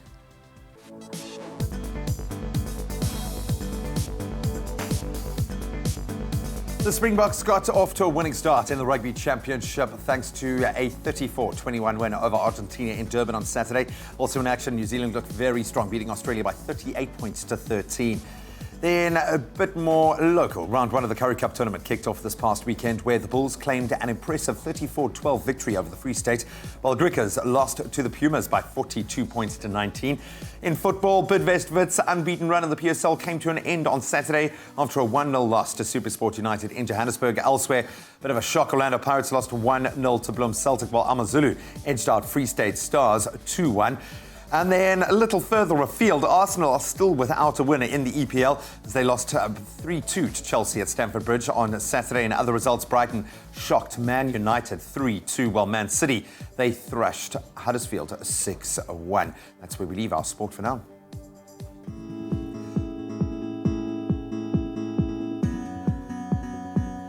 Let's take another look at the roads in Gauteng and Lindborough Park. There's been a multi-vehicle accident on the N3 northbound. It's after London Road, currently blocking that right lane, and it's causing heavy delays from the Galulis interchange.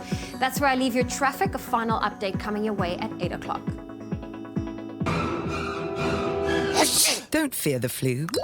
Boost your immune system with Effaflu C Immune Booster by Pharmadynamics. Effective, affordable healthcare. We've asked you to send us your sunrise pictures, and Tando Kumalo has sent us this picture of clear blue skies of Cape Town. Now, the mother city can expect rather cloudy conditions today with a couple of afternoon showers. Let us know how your morning looks by sending us your picture of your sunrise to our Facebook page.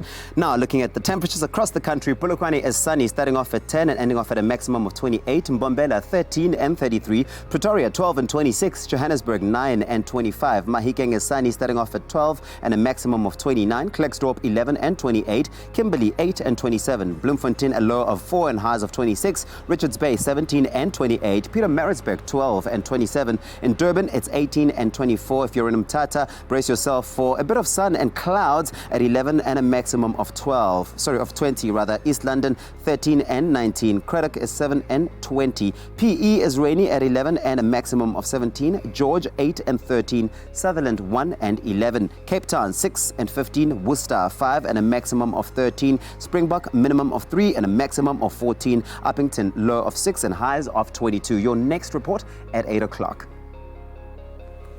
All right, there's still lots more to come on your Feel Good Breakfast show this morning. We're going to spend some time in the kitchen and whip up a duo of sweet potato dishes. You do not want to miss out on that. Delicious, and the hashtag Monday motivation carries on. I'm so excited to chat to Dr. Caroline Leaf, author of the best-selling book, Think, Learn, Succeed, Understanding and Using Your Mind in order to thrive at school, in the workplace, and also in life. That is hashtag Monday motivation for you. Enjoy a moment in between with McAfee. See you after the break. Only you can make There's a new face on Expresso, your #1 feel-good breakfast show. I am Tabiso Makubela, and join me with South Africa's favorite morning television family. Wake up, shake up, and feel good with us for 3 hours of the best breakfast entertainment. Start your day the only way with us at Expresso Morning Show, weekdays from 6 to 9 a.m. on SABC3. The stage is yours. And yours.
It's my feel-good breakfast show. Welcome back. You're live with Expresso on a beautiful Monday morning. Thank you so much for tuning in. You're just in time to get the dirt.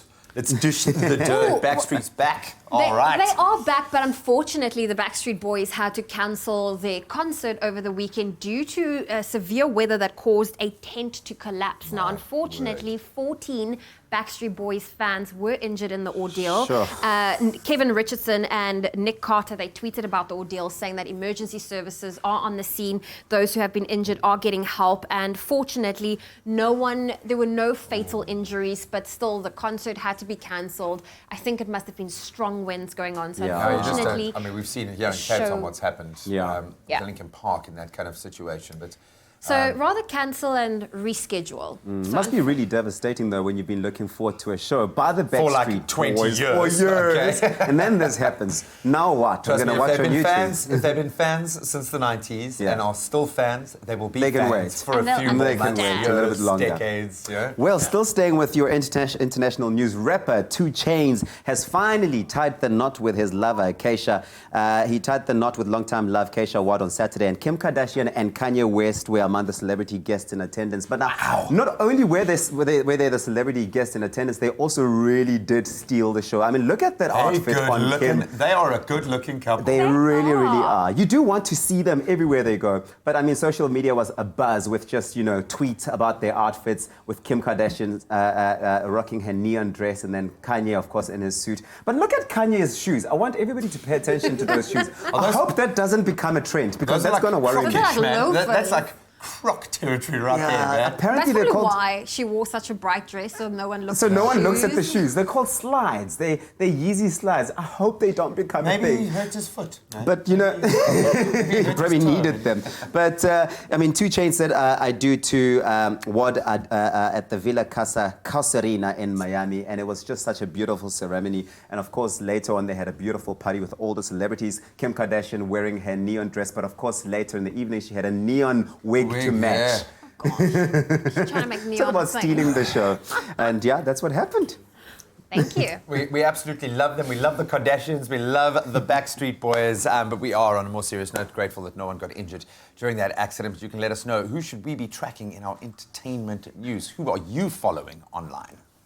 Well, we're all about hashtag Monday motivation, starting off your week the feel-good way. Now, have you ever considered the concept that you can think your way to success? Well, that's exactly what cognitive neuroscientist and author Dr. Caroline Leaf shares in her new book, Think, Learn, Succeed, in which she details how changing the way you think can change your life. And she's joining us on Expresso this morning to tell us a bit more whilst on her book tour. Thank you very much for being here, Dr. Thank you. It's great to be here. Great to be back in South Africa. So tell me about this book, and in which you talk about specifically something called meaningful success, or what you define as meaningful success. So what exactly is that? Meaningful success is understanding that success is not a one size fits all. It's unique to each individual. Yes. So each of us has our own unique way of thinking, and we find that the brain is designed to match that unique way of thinking. Mm-hmm. So our brain is not the same as our mind. They're 2 separate things, but they work together. And Mm-hmm. each of us has our own unique way of thinking. So success is defined in how we find our own level of success. And that's very important because that's mental self-care. You're Mm-hmm. literally looking after your mind, looking after your brain, guiding how you function. So how you use your mind is predictive of your success. Mm-hmm. You have done most of your research for the books you've written here Exactly. in South Africa. Yes. With regard to this particular book, tell me about what that research involved, where you did it, and how it is then applied in the book. Okay, so I've worked a lot in the township areas. I work with people with learning problems, with extreme trauma, emotional issues. I mean, we all understand what's happened in South Africa. And I work teaching them how to understand how the mind works Mm-hmm. and how to be able to understand identity. Because when you understand your identity and how your mind works, you've got purpose. The big thing, though, is to realize that you have control. Yes. The way you use your mind changes your brain. Mm-hmm. So you create matter in your mind, in your brain with your mind. They're 2 separate things. Yeah. And that ability to do that and the ability to be able to control toxic thoughts is very important. Yeah. Because one of the greatest things that detract from a meaningfulness is when our mind gets chaotic, and the awareness of knowing that you can change your mind and control your mind. And that's what this book's about. Tools on how to understand the power of your mind to change your mind. Yeah. Tools to understand how to get to that point where you can activate those powerful mindsets.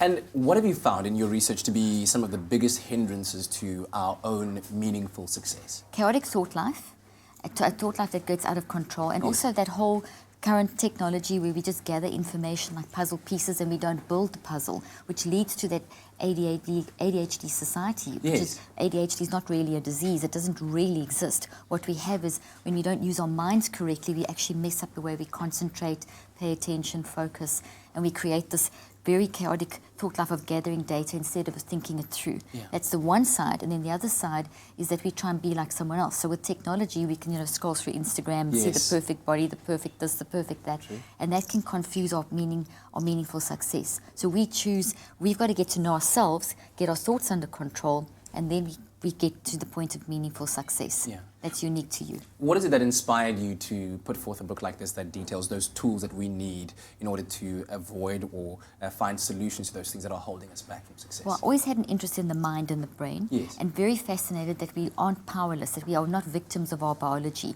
that we can control our mind. So I wanted to know, how do we do it? Yes. How do thoughts form? How do they build? What is a mindset? How do we control our mind? And that drove my research. I also worked a lot with traumatic brain injury and learning disabilities and all kinds of trauma. And that really, I needed to give my patients tools on how to, this is how your mind works, this is a mindset, this is how you activate the power of your mind, and this is how you build long-term sustainable change. Yeah. because we're very currently into mindfulness, which is great, but it doesn't create sustainable change. So I teach beyond mindfulness, how to build that long-term memory, that long-term change. Yeah, clearly a book Mind-changing brain. that will benefit everyone. We all need, I think, to think, learn and succeed better in life. So thank you very much for being here with us and sharing your knowledge with us. Good luck on the rest of the book tour. Thank you I know so that much. You'll be very busy doing signings and talks and all those kinds of things. And we do appreciate it so much. So you can order Dr. Caroline Leaf's latest book, Think, Learn, Succeed, which is also available in Afrikaans, as well as her other books by visiting her website, drleaf.com, and also by visiting major bookstores nationwide. Thank you so much. Thank you so much. So we all want a summer body. I know it's winter, but we know that our summer bodies are made in winter. And we also want to give an opportunity for a plant-based diet to have the platform it deserves. And of course, we are throwing out a challenge there, courtesy of Woolies. It's the Woolies Plant-Based Challenge. And if you thought that a plant-based diet was ineffective, didn't give you the protein you need, or had to be flavorless, you could not be more wrong. So we want you to embrace the Woolies Plant-Based Challenge and build that summer body right now. And of course, we've got Helene Mayer here with some unbelievably amazing, I'm going to say looking meals, yes, but I have a feeling, just judging by the smells, the taste is going to be amazing. So welcome back. Always great to connect with you. Challenge thrown down, challenge accepted. What are we making today? I know we've got two dishes here, but we're going to get into one of them. What are you making for us? The first one is nachos, which is typically made with very oily or sort of very salty, pre-processed Highly chips. processed, yeah. So if you can prepare your own ones, and what I love about a sweet potato is the fact that they are naturally sweet. So by roasting them and using the right cooking method to enhance that, you already have flavor without doing anything. I mean, if you put a plate like that down, most people will just keep going with it. So I'm also making a spicy tomato sauce to go on top, and then some cheese that you would put in the oven, and then you just serve that with a bit of salsa. I would bang tons of chili on there because that's just the way that I am. But this is a flavor base, and I think nachos are exciting. There's something really kind of guilty. It's a guilty pleasure kind of a food. So if you can take the edge off, exactly. Sweet potatoes are amazing. I think people forget when we talk about highly processed food, chips unfortunately are generally made with a lot of sugar, a lot of oil, a lot of salt. So if you can control, it's not to say that all salt is bad or all of these elements are bad. It's just about how much you're taking in. And when you're getting 5 times your daily allowance in one chip, that is a problem, but this is amazing. I love the fact that we're doing something that everyone knows as well. This is something that we've all probably eaten maybe over the weekend right now. So what's gone into the pot there? Okay, I've got onions, fresh ginger, and sweet peppers just being sautéed. I'm seasoning that with cumin, paprika, and a little bit of curry powder. So you've got that zestiness and spiciness, heat, which is beautiful with the sweetness of the sweet potatoes. And I'm just going to let that saute, then simmer it, and this is what it looks like. So it's quite a chunky, thick sauce. You want that. And you're you literally just going to take some of these nacho chips, if you want to call them that, and have some of the sauce on top with grated cheese, and then melt that if you want to in the oven, so that you really have a warm plate of the danger of something healthy like this, snacks. I'd be eating this salsa with the chip before we've got it into the oven, and then it's done, and then all I'm doing is roasting cheese. And this could even be a light meal, because you don't always have to include a heavy protein to make a meal nutritious, and we can't eat a heavy meal 3 times a day, so this is a wonderful snack or a light meal in between. Well, you could also build on it if you wanted to. There are so many directions that you could take this. With regards to our potato slices, we know obviously a lot of fibre, a lot of lovely vitamin enrichment coming through there. Yes, I think definitely. B, C, and D, a source of potassium, so very much like your potato, but also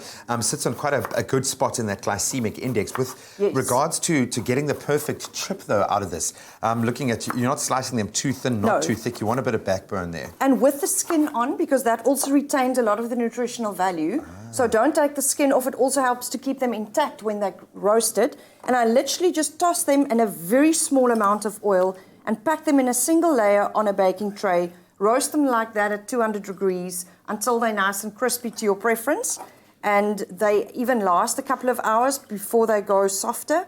But if you put them in an airtight container, I even put them in lunch boxes. There we go. I mean, there are so many directions you could take this. Challenge accepted. Helene, well done. This is absolutely amazing. It looks so delicious. The keyword here is Woolworths to 33728 if you'd like to recreate our beautiful sweet potato nachos. And I'm pretty sure I won't miss meat if I get fed like this absolutely every day. Thank you so much, and really do appreciate the time you've taken to build this recipe as well. So I'll be taking this one home with me today. I suggest you do the same. Just do something to inspire yourself, just a little taste of things to come. And make sure that you tune in tomorrow morning when Woolworths creative and trend director Abigail Donnelly joins us in studio to give us some advice on just how easy it can be to start including fruits and vegetables in your diet, especially with the incredible range of fresh and delicious fruits and of course vegetables at Woolworths, things that are in season right now. So if you're in need of some healthy inspiration, make sure you join us tomorrow and keep following our Woolworths plant-based journey for the next couple of months. This is just the beginning, and I hope you are as excited as we are. Helene, challenge smashed. Well done. Thank you. Well, we are taking a very quick break on your Feel Good Breakfast show. When we get back, Dr. Eve joins us as we chat all things relationship, and more specifically, how do you rekindle the spark after a long-distance relationship? Our lines are open. It's 021-430-9881 if you've got a comment or a question for Dr. Eve. Also on standby is our artist today. It's Infinix, Triple Threat. She's going to give us a performance. Stay with us.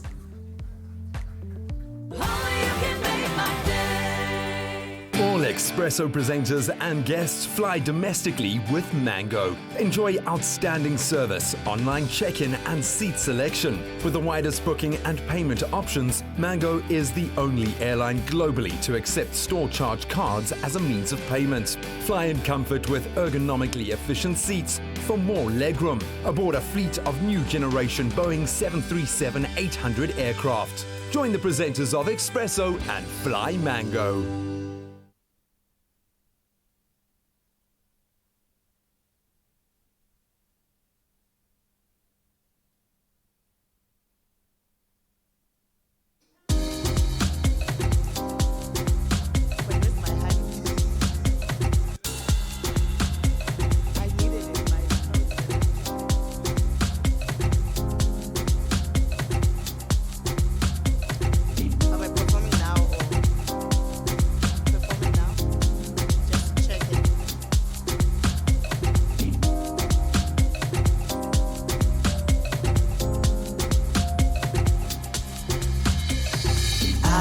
been searching for love like this, and I'll cross the oceans for love like this, and I feel it was worth it, 'cause now I know how deep is your love, now I know how strong is your love.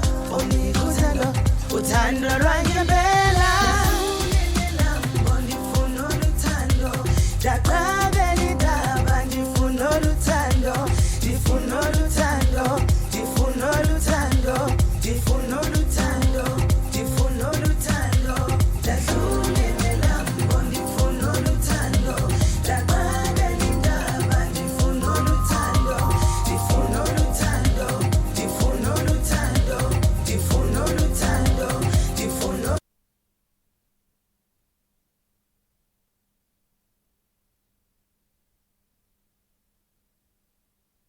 It's my feel-good breakfast show.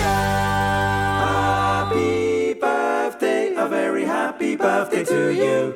Oh, welcome back to your Feel Good Breakfast show. It's Expresso on SABC3. And since millions of people are celebrating their birthday today, we thought we'll take a moment to pause as we welcome the 20th of August and take a moment just to wish you and some of our celebs a happy birthday. Yes, today is the birthday of American singer, one of my favorites, Demi Lovato, known for a number of hit songs such as Confident, Sorry Not Sorry, and Tell Me You Love Me. Wishing her also a speedy recovery in rehab. And also turning 35 today is actor Andrew Garfield, known for his roles in the Amazing Spider-Man film, as well as playing in The Social Network, as well as Hacksaw Ridge. So happy birthday to you. Yes, we also want to wish you, our viewers, and today especially our very young viewers, a happy birthday. Nevia Roche Jordan, who is turning 6 today. Keandre Leandro is also turning 4 years old today. How adorable. Cute. Well, happy birthday to you in case we missed it. Why don't you head on over to our social media pages if it's your birthday or there's a loved one who you would love to have wished tomorrow or later in the week. Feel free to tweet us at Expresso Show. All right, we're actually just getting onto the gram right now, making sure that I'm tagging Infinix correctly. She's our guest artist this morning, about to share some music with us. The next song called Search. Take it away.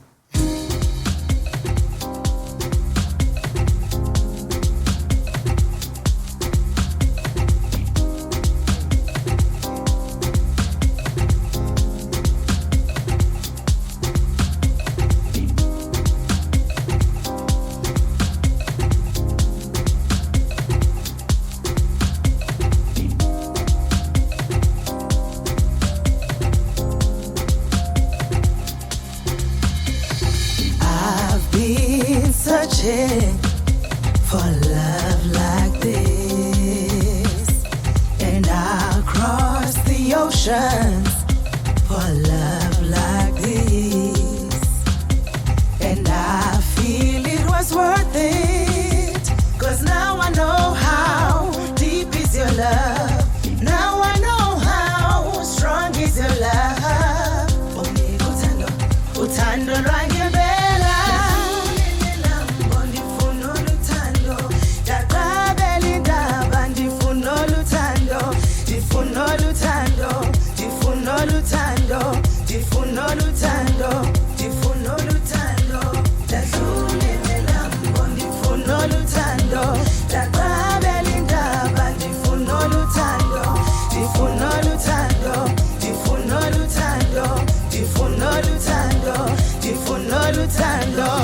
Now that I have found you, I'll never ever let you go. Dizothanda ndikulwele, ngoba ngithanda wena wedwa. I will always have your back, baby.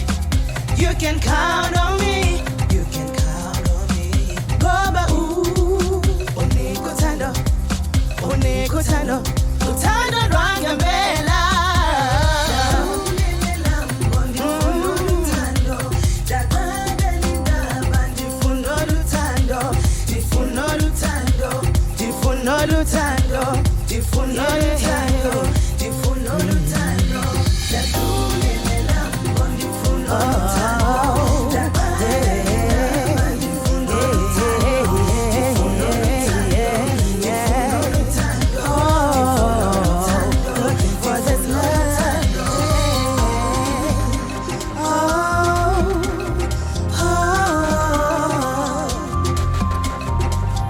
Over the mountains, across the oceans, I've been looking for your love.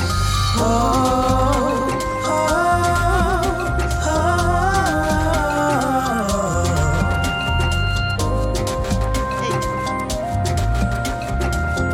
Yeah. Shoot.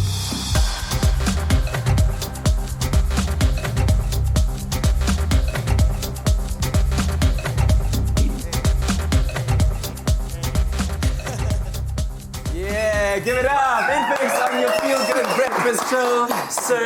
Search, and we are all indeed searching for love out there in the world of any kind. So what inspired this song? I was searching, but not for love, but for this dream that I want to live and fulfill. So, yeah. And you certainly are doing that every single day. Yes. Absolutely. Can you believe it? All right, let us know what you thought about that performance on our social media pages, of course. Expresso Morning Show, SABC3 on Facebook, at Expresso Show on Twitter, using hashtag Expresso Show as well. But right now, it is the top of the hour, and it's time. You know what time it is. Let's take a final look at the morning headlines, starting with your national news. National Police Commissioner General Kela Sitole have been asked to brief Parliament on security measures at police stations and to protect officers, the Parliamentary Police Committee said yesterday. Committee Chairperson Francois Beekman said it is evident that criminal syndicates are targeting police stations to obtain firearms. Beekman condemned the killings of Constables Lonwabo Kili and Siamcela Nripa, respectively in Delft and Khayelitsha near Cape Town. That was on Friday. A 100,000 rand reward for information that would result in the arrest and conviction of the cop killers has been offered. And 15 people have been arrested in the past week for the alleged rhino poaching. A task team that includes officials from government and the South African National Parks has confirmed the breakthrough. Now, more than 350 rhino poachers have been convicted since the start of this year, and the police's Brigadier Vish Naidu said that efforts that have been made in respect of curbing rhino poaching have been phenomenal. SAPS members, as well as our communities, have worked very closely together to ensure that those responsible for rhino poaching in the country are brought to book. Now, moving to news further afield, Ghana's President Nana Akufo-Addo has declared a week of mourning, and that's to pay homage to former UN chief and Nobel laureate Kofi Annan. Describing Annan as a diplomat, Akufo-Addo said that Ghana was deeply saddened by the news of his death in Switzerland, after a short illness. Born in Kumasi, capital city of Ghana's Ashanti region 80 years ago, Annan became the first African head of the UN. President Cyril Ramaphosa has lauded him for the impact he made on a global scale and described him as a great leader and diplomat extraordinaire. And moving to news abroad, another strong earthquake yesterday struck near the Indonesian tourist island of Lombok. The US Geological Survey says that the quake struck a depth of 20 kilometers, and later a magnitude of 7.2 quake struck the island that is still reeling from a quake earlier this month that killed 460 people, injuring almost 8,000 and displaced 500,000. There was no immediate tsunami alert from the Pacific Tsunami Warning Center. Indonesia sits on the so-called Pacific Ring of Fire, an area known for frequent volcanic eruptions and earthquakes. And that's where we leave your morning headlines.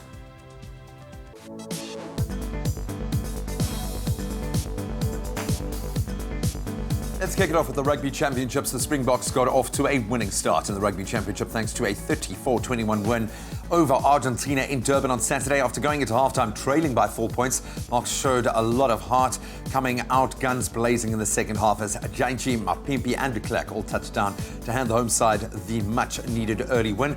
Also in action, New Zealand looked dominant, starting their title offence with a 38-13 win over Australia. A little closer to home, round one of the brand new Currie Cup tournament kicked off this past weekend, where the Bulls and the Pumas came out victorious. In Bloem, the Blue Bulls flexed their muscles as they scored 4 tries on the way to an impressive 34-12 victory over the Free State. In the weekend's only other match, the Griquas failed to keep up with the South African Pumas as the home side saw out a 42-19 win at the Mbombela Stadium. Then locally in football, Bidvest Wits' unbeaten run in the PSL came to an end on Saturday with a 1-0 loss to SuperSport United in Joburg. Wits' winning run was ended by a superb Evans Rasuke strike in the 72nd minute. SuperSport wrapped up all 3 points. Elsewhere, Orlando Pirates lost 1-0 to Bloem Celtic. Amazulu edged out Free State Stars 2-1, while Cape Town City and Golden Arrows, they played out to a goalless draw. Then a little further afield, a weekend of shocks and some massive results and big losses. Arsenal, they're still in search of their first win in the English Premier League this season as they lost 3-2 to Chelsea at Stamford Bridge on Saturday. Well, Arsenal did manage to bring the score level after going 2-0 down. Chelsea ran away with all 3 points thanks to an 81st minute Marcus Alonso goal. In other results, Brighton shocked Man United 3-2. Man City showed their championship winning credentials, thrashing Huddersfield 6-1, while Spurs beat Fulham 3-1. That's where we leave our sport for now.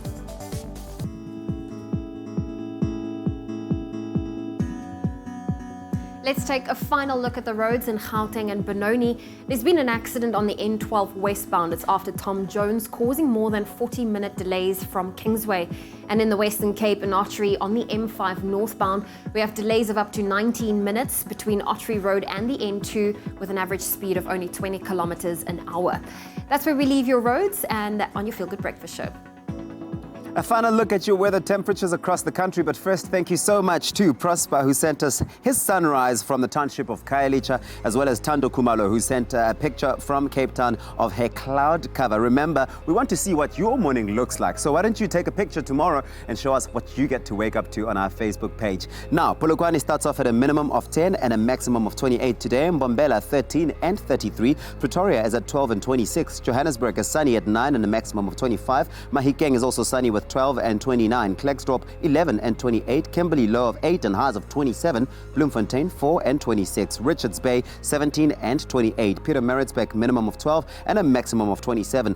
Durban 18 and 24. Mthatha 11 and 20. East London low of 13 and a high of 19. Craddock low of 7 and a high of 20. PE 11 and 17 with rain. George 8, 13. Sutherland 1 and 11. Cape Town, the mother city, is 6 and a maximum of 15. Worcester 5 and 13. Springbok 3 and 14 with Uppington starting off at 6 and ending off at a maximum of 22. That's your final weather report for today.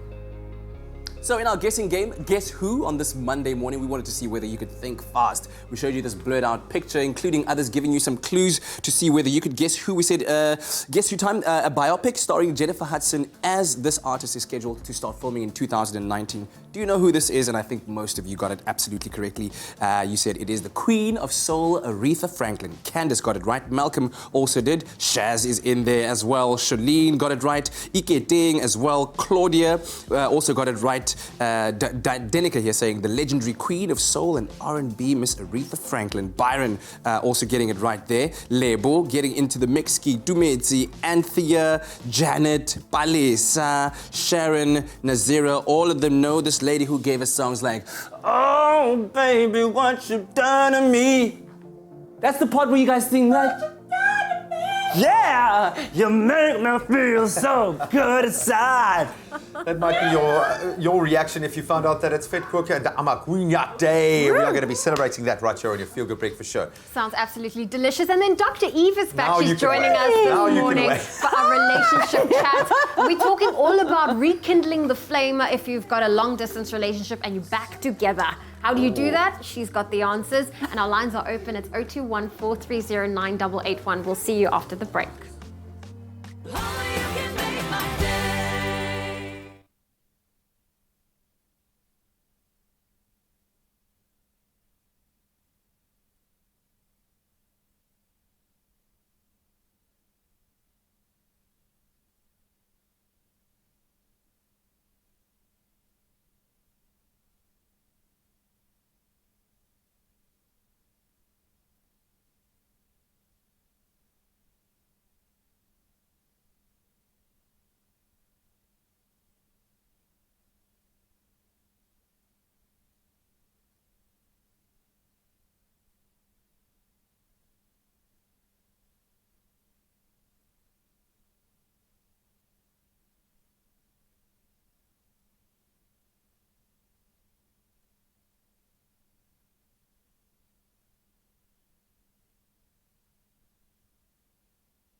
It's my Feel Good Breakfast Show. Welcome back. It is a Monday morning. We are your Feel Good Breakfast Show. Thanks for joining us. It's time for our relationship chat with Dr. Eve, and today a very interesting topic. Sometimes it happens in a couple's relationship that you need to live apart. Maybe somebody's career is moving elsewhere, something is making them go to another city, another country. And then, of course, the question now is, how do you rekindle that love when you connect together again, when you meet up again and start living in the same place? So that is the big question that we're taking. That is the big question indeed. And our lines are open. If you've got a comment or a question for Dr. Eve, it's 021 430 9881. Dr. Eve, a very interesting topic. Yes. Long distance. I know all about that. I was about to say, Dr. Eve knows all about long distance, and my initial question is that, is long distance dating or relationship a good idea to begin with? Kat, you got me on hot seat straight away. Is it a good idea? I think that in our country, we are so used to it because of migrant labor. People are so used to having been forced to live separately from each other in a very sad kind of way. So people have adjusted to that in a certain way. As we've moved into more modern life, there's choices that are made. Where is the money? So let's chase the money. And so men and women have been forced almost, or still throughout the world, not only in our country, to live in separate countries, to live in separate cities, and have learned how to have long-distance situations going forward. It helps enormously today compared to like 30 years ago because of technology. So I think that long-distance relationships have a lot of advantages. And I say that because when I listen to couples in my therapy room, they seem to really struggle so much to live together. And I think that there is an ability to have a long-distance relationship even when you're living together. There has to be what we always talk about, the clinical term of it is individuation, where you have to be individuals living in a relationship. But I'm kind of sidetracking. Long-distance relationships are challenging. There's no doubt about it. So we have the long-distance dating that has to happen. And then we have to have the reuniting that happens when maybe you're coming back together again after a certain period of time. So those are the two elements we're going to be discussing. You know, how do you manage in a long-distance relationship, and then how do you manage when you get back together again? Because I know a lot of relationships, for those who never planned on having a long-distance relationship, there comes a time where your partner might need to move away for work or something, and then it becomes a long-distance relationship. What are some of the things you need to discuss before making that jump? You know, the skill that one requires mostly is an ability to communicate. And if you're not able to communicate when you're together, it's going to be way more difficult when you're further away.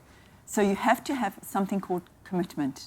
Commitment, setting aside a certain amount of time every single day to keep that thread of intimacy going with each other if you're going to be having this long-distance situation. And if you drop that thread, there's absolutely no way you can feel that you are united or attached to each other in that relationship. So it also can be quite beneficial because if you think of everyday people living together, there is a taking for granted of we're going to be together, we're going to chat later, and maybe you don't end up chatting later. But when you're long distance, you want to kind of plan times. Like every morning and every evening, you do want to have a meet and greet situation, like a ritual of we're going to connect at the beginning and the end of every single day. You also want to make sure that you have ongoing chats during the day, but sharing significant events that are happening for you. Sharing things like what the movies that you're watching, what kind of music are you listening to? Sending photos of each other. You have to keep in each other's worlds all the time. So it can be quite a rich communication compared to your everyday people who are living together and, as I say, taking for granted that we know each other. Okay, well, we're going to keep our lines open. 0214309881. How do you rekindle the love once you are back in sync after a long-distance relationship?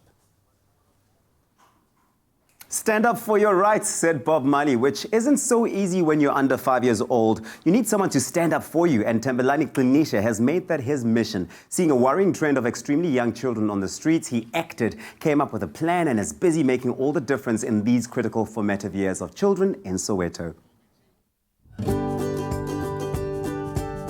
Since spring of 2017, this economically challenged area of Soweto has been home to Nomzamo Kids Centre. From Monday to Friday, 40 children get meals, they're taught basic reading, all for free, and the man who made it happen is our Mandela Monday hero, Thembelani Qinishe. My motivation to start this center, guys, I see like the kids are playing in the street and then roaming, screaming in the street. So I try to go to their parents and ask about the kids, why the kids playing around. So the parent says to me, we are not affording to paying some fees for the kids because we are not working. So I said to them, no, what I will do, I will try to take your kids together and organize some donation for them so that doing some lessons for them, then keeping together so they can help for that.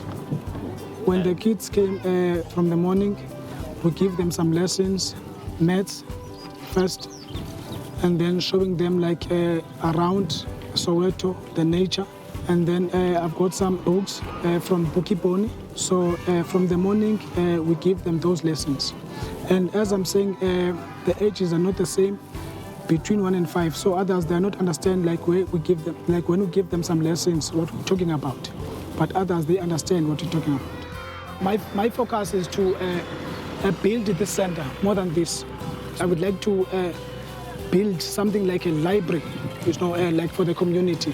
So I'm looking very far for this center. my enjoy, guys, is that like the kids now are together, and the kids now is not playing in the street. Also, their parents are working, and also other parents are still doing the marketing. So that is my enjoy from this community.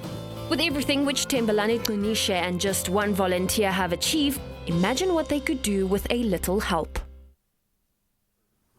That's All right, we're back again with Dr. Eve. Relationship chat on a Monday. And we're talking about how to rekindle that love, that synchronicity in your relationship, especially after long distance for a period of time. And earlier on, you were saying it's important to keep that communication, letting each other into each other's worlds in the most intimate ways possible, so that you don't feel like you're growing apart, Dr. Eve. Yeah.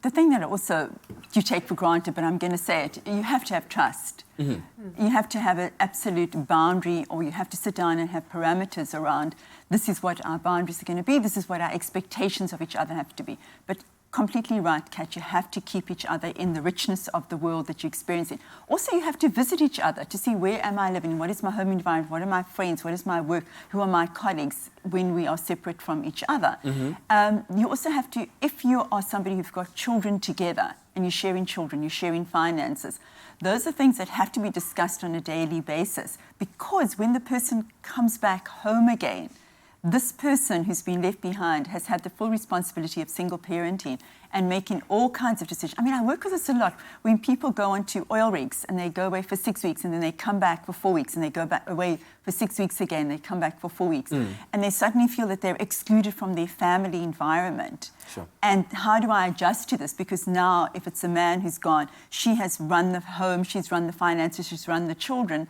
and he feels very awkward being integrated again, which is where, again, technology comes in, where every day there should be communication with children, Skyping, looking, FaceTiming, not just listening to the voices, but actually seeing each other, seeing what you're doing, reading each other's stories, reading each other erotic stories at night if you need to do that. Is that one of the strategies you encourage? Yeah, absolutely. You have to do that, especially if there are children around. They need to be face-to-face. If there aren't children around, in mommy-daddy time. Well, both. If there are children, no, not erotic stories when they're children No, of course. around. I'm just talking about you. This is relationship, Dr. Eve. We're talking about mommy and daddy time. Mommy and daddy Dim time. the lights and read a story. And then you're not mommy and daddy, then you're just man and woman, or man, woman, woman, right? Yes. Exactly. Dim the lights and read the story. And some sex toys if you want. But that's family time. Okay, so we have to keep connected. That's the bottom line of this all. And accept that there's adjustment difficulties. Go ahead. Zoe. Well, I actually want to touch on the adjustment difficulties, because I can only imagine being in close proximity with your partner, one moves away, and now you're rekindling after having that long distance. There was certain individual growth that took place that can't necessarily be communicated through everyday talking. How do you then make the adjustments? How do you readjust to now living with someone that's technically grown without you?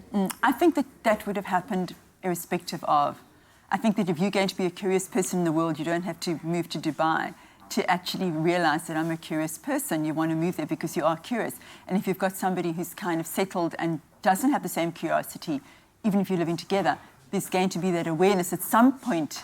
Actually, we're not really meant for each other. This relationship is feeling stale and boring, which is why people consciously have to be working on themselves in relationship to keep that relationship alive, which is also why long-distance relationships has advantages, because it allows you to work on yourselves, to become rich or to maintain a rich life. And then when you come together, it can be a very rich relationship because you are fulfilling yourself as individuals, which is what we should be doing. The other important thing is, if you are in a long-distance relationship, you have to plan time together. You have to know that I'm going to see you. Totally. It has to be part of your plan. I'm going to be seeing you in a month or in 2 months' time.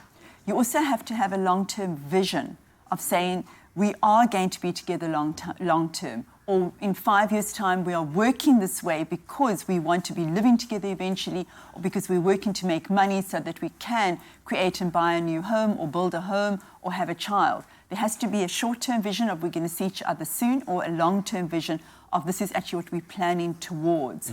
Otherwise, it's kind of empty. There's a hollowness, and like, why are we actually spending all this time every day investing into this relationship when I don't know when I'm going to see you again, and I don't know if we really do have a commitment for future. Sure.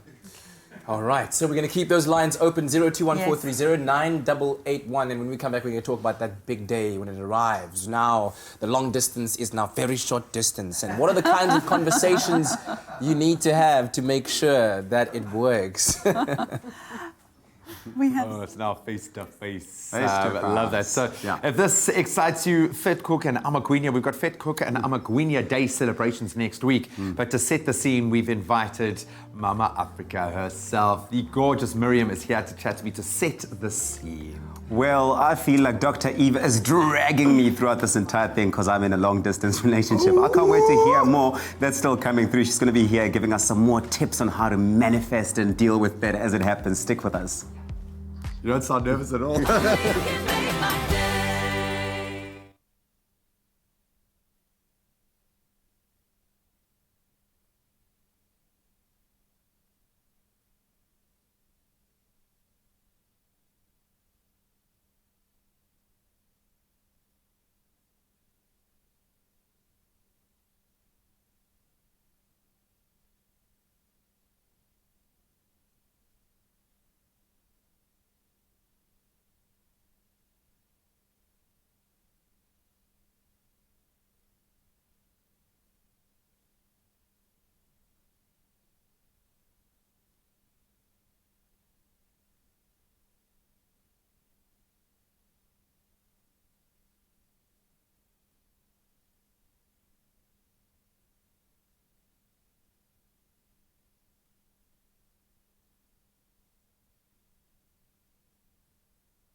It's my feel-good breakfast show.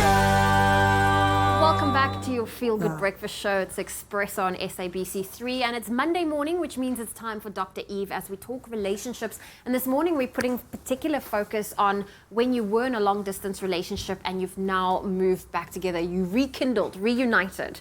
But our lines are also open if you've got a comment or a question. It's 021-430-9881. Okay, so I would like to read out from Mark Warrior Conqueror, because he said, please, when you read out my tweet, I'm married, I live and work in Pretoria, my wife and children live in Cape Town. I travel twice a month to Cape Town for 4 to 5 days and spend all my time with my family. My wife and video call once a week with my kids. I call them on a regular basis. And he says, definitely trust and commitment must be there from both sides. My wife knows she can trust me, vice versa. Communication, very important. Even with schools and daycare my kids go to, I'm proud of myself to have a loving wife whom I can trust, but most of all, okay, his belief in his creator, whatever. Trust. And there are a lot of tweets coming through, so people are really like struggling. He did, he got that in 2. Oh, that's true. But I mean, it's just fantastic how people are relating to this topic of how difficult it is, because this is a reality.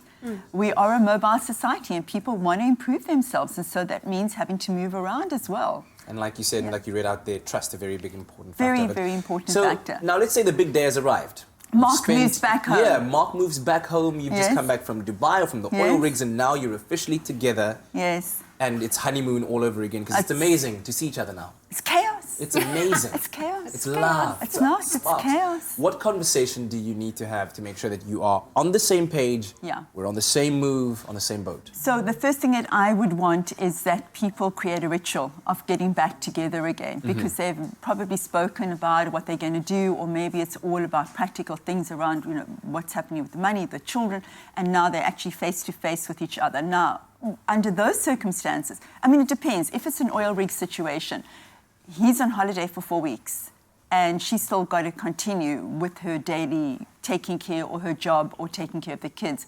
And that's when a lot of tension happens, because what are the expectations? It's very important to talk about what are the expectations. If he's coming back to live permanently, or she's coming back to live permanently, what are the expectations? Because there are huge adjustments that have to be made.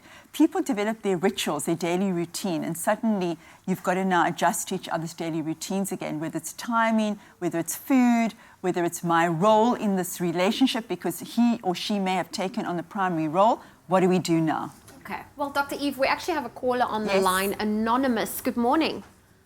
Hi, good morning. How are you? Very well, thank you. What's your comment or question for Dr. Eve? Well, I've got a comment. I've met somebody, obviously, on Tinder, and a friend of mine said, you know what, you actually need to swipe in Rome.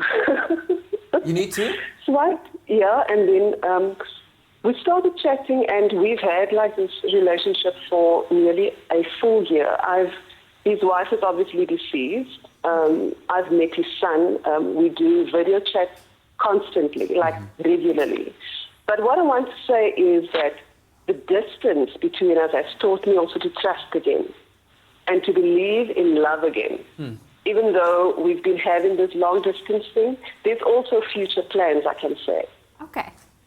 And I do want to encourage people to not underestimate the power of a distant relationship. Okay. Thank you for sharing that, Thank you very Anonymous. much, Anonymous. So has Anonymous met a person yet? I believe so. Yes. We've actually just done lots and lots and lots of video chats. Okay, so lots of... But you've never met physically before? Him? No. Both myself, him, and his son, we've been doing video chats. Okay. So you've not met him in person yet? No, we're actually meeting now this coming holiday. Okay. That must be very exciting. Very exciting, but like I said, there's a lot of benefit, like in a long distance relationship. If you've been bruised a lot, like I think I have, and just that distance kind of just made me very like in my own kind of space, I'd say. But it's just given me hope again to believe in love. Ah, that's fantastic. Thank you so much for that. We're going to keep our lines open, and you can keep sharing your stories with us, 0214309881. Apparently, absence does maybe make the heart grow fonder in Anonymous's case, but we'll be back with Dr. Eve very shortly. Olive Pride brings a touch of pride and the natural beauty of olive oil to your table. Made with love by Clover. Olive Pride is delighted to announce their Amagwinya and Vet Cook Day celebrations next week, Thursday, the 30th of August. So in collaboration with Clover Mama Africa, Amagwinya Day activities have been happening around the country with the Clover Mama or Africa Mamas in their communities. The Clover Mama Africa project identifies incredible women who are already making a difference in their communities and help them to become self-sustaining with skills they can gain incomes from. This is amazing. These mamas then pass on their knowledge and uplift their communities. And one of them is joining us this morning to tell us a little bit before. And I think I've fallen in love with Mama Miriam Tony. Miriam, thank you so much for joining us. Thank you. We've just been sitting chatting for about 15 minutes, and I think I'm falling in love with you. You're the most wonderful human being, and I get an understanding immediately of what it is to be a Mama Africa. Yes. What does it mean to you? Give me your journey. How did you end up here? I was appointed by Prof. Elaine Flock to be a Clover Mama Africa. She's a lovely lady with smile. She's very loud, and she also teaches me to be loud. So we are 46 mamas. We're taking care of children, And the reason why she appointed us to be self-sustainable. And then they just think that we cannot bring salaries, we cannot bring something for our children. And then the other thing I can say is this, kids, they are important to us, especially to me. When you talk about children, that's my heartbeat. So that is why Prof. Elaine, she decided to select mamas, because mamas, they are so strong. Yeah. Even though we are weak, but we are so strong. You look at us, while we are crying, there's a big smile in our face. We don't fall with our two hands, we fall with one hand, because we know in the next step, we need to stand up and bring food for our children. And you do it every day. Yes, I mean, I grew up in a single mother home. Yes. In some way, I know exactly what you're talking about, but what you're dealing with every day, and the fact that you can smile and you can get up is incredible to me. So you now have an opportunity to share this love and the strength with the rest of South Africa, with the world. Amagwinya Day, what is going down? What is happening? I love me some vet cook as well. What is going to be happening on this day, and what makes it so important? You know, we are going to bake amagwinya that Prof teach us. They have to be light and fluffy. Because she told us if they are not light and brown, we must know that's not amagwinya. But what I like from amagwinya is that you can share amagwinya for many people. And you need to do it with your heart and by love. And then when the people, they pass by the street and you give them amagwinya, you can see that smile and the way they are so thankful and the hugs that you are getting from your community. It gives you strength and it tells you that, Miriam, wake up tomorrow morning and do it again. I absolutely love it. I'm going to ask you very quickly, because we're going to obviously share all of those details, but I think we have a golden opportunity for all the other mamas out there, whether they've been recognized as mamas, as members of their community that are doing what you're doing. What message do you have for that woman that is on the ground, not getting up yet, but for her? I would say to those mamas, just stand up and lift up your hand. I used to say to my mamas, I can do it as long as I have my hands and my two eyes. Don't just sit in the shadow. Stand up. As you listen to my message, it is not over. Just stand up and shake off what is bothering you. Stand and have a big smile and go and help your community. I am so proud of the Clover Mama Africas and myself, because we create jobs for the people. We love children. You can also do it. Don't look down on yourself. Oh, you are proving it every day. It's just been so lovely to meet you, and knowing that the challenges that you're dealing with in your own life as well, the fact that you have come here, that you have smiled and you've set this example is absolutely amazing. You've stolen my heart completely. Amagwinya and Vet Cook are a unifying icon of happy memories and a shared South African identity. Take it on board. As a proudly South African brand, Olive Pride wants to celebrate this iconic and well-loved treat that is enjoyed by all people across the country. Add a hashtag Touch of Pride to your Amagwinya and Vet Cook and nominate a friend who has the best Amagwinya game, and they can win one of 30 Olive Pride hampers. Comment on the Olive Pride Facebook post and tag the Amagwinya king or queen you have in mind, and tell us why they should walk away with a hamper. But you can find all those terms and conditions on clover.co.za. Olive Pride brings a touch of pride and the natural beauty of olive oil to your table. Made with love by Clover. You know what, perhaps maybe that is the best way to rekindle your relationship after long distance. Just sit down with a bowl of amagwinya, some coffee, jam and cheese. Yeah. Have a conversation, reconnect again. That's what we're talking about. How do you rekindle it after a long distance relationship? Dr. Eve, you were about to end off and just wrap it up for us by giving some advice. Because of course there can be a lot of challenges. There's a lot that's happened over the years or months as it may have turned out. What are some of your top tips then? So first thing is, if you get into a long-distance relationship, whether by choice like anonymous, through Tinder and having that kind of situation, be very aware of expectations when you do meet with each other, because everything you've expected is not going to be in reality. So you want to be aware of that, not to be disappointed. And then if you have been in a relationship and for certain reasons you're apart from each other, you come back together with each other, set your expectations clearly as well. I like the ritual that when you get together, be a woman and a man, or partners, woman, woman, man, man first before you integrate into a family system. Create a dinner, go out together, feel your way around each other. Don't just imagine that things are going to be comfortable. Just accept that there will be awkwardness and discomfort as you are adjusting to the newness of integrating this person back into your life again. Okay. And so, you know, you want to have the trust, the communication, the ability to keep present in a relationship when you are far away from each other, and it has to be worth it. And if it no longer works, you have to be honest to say, sayonara. Oh, It doesn't work. Just like that. It doesn't work. Okay. Well, Dr. Eves, thank you for joining us this morning and sharing So your nice insight. to be back. And thank you to all of our callers that participated. Yes. We will be back with Dr. Eve next week as we tackle a new relationship topic. And by the way, we dig your style, Dr. Eve. This new, what do you call it? What's the inspiration? It's kind of ripped. Attacked by a just little bear. Ripped. Yeah. Ripped. Yeah, It's thank you very much. ripped. We're going to take a quick ad break and we'll be right back. And as always, thanks, babe. You're cute.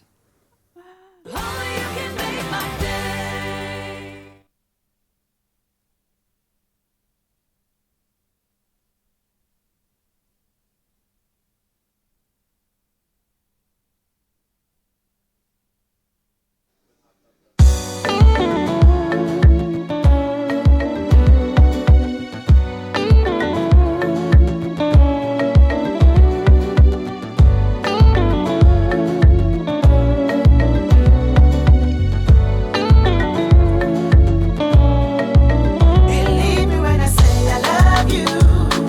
Your love brings me joy. I believe what my heart tells me. You're the best I've ever had. Believe me when I say I love you. Your love brings me joy. I believe what my heart tells me. You're the best I've ever had. Tanda logaga, ongipalona, ipato yangaka.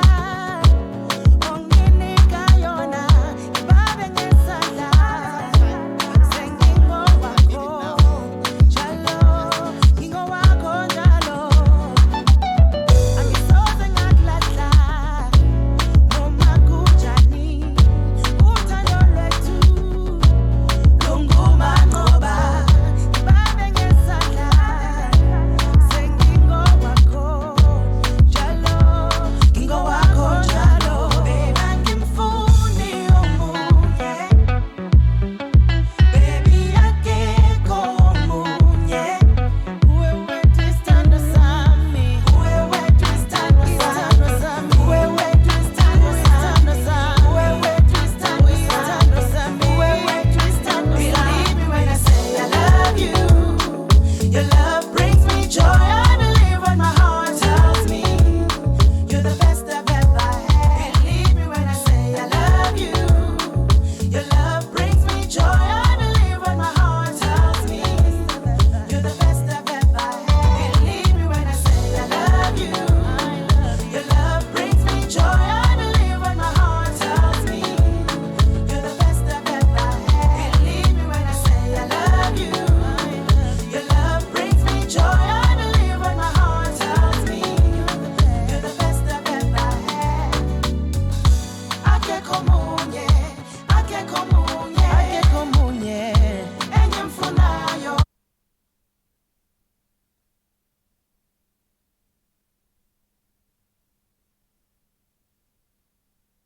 It's my feel-good breakfast show. Welcome back. This is your Feel Good Breakfast Show Expresso. Happy Monday, and thanks once again for starting the day off with us. Now let's reflect on some health matters. High blood pressure, also called the silent killer. And there's about 50% of people who have high blood pressure and they are unaware that they're suffering from hypertension. Now Professor Pamela Naidu of the Heart and Stroke Foundation of South Africa joins Tabiso in the lounge to find out more.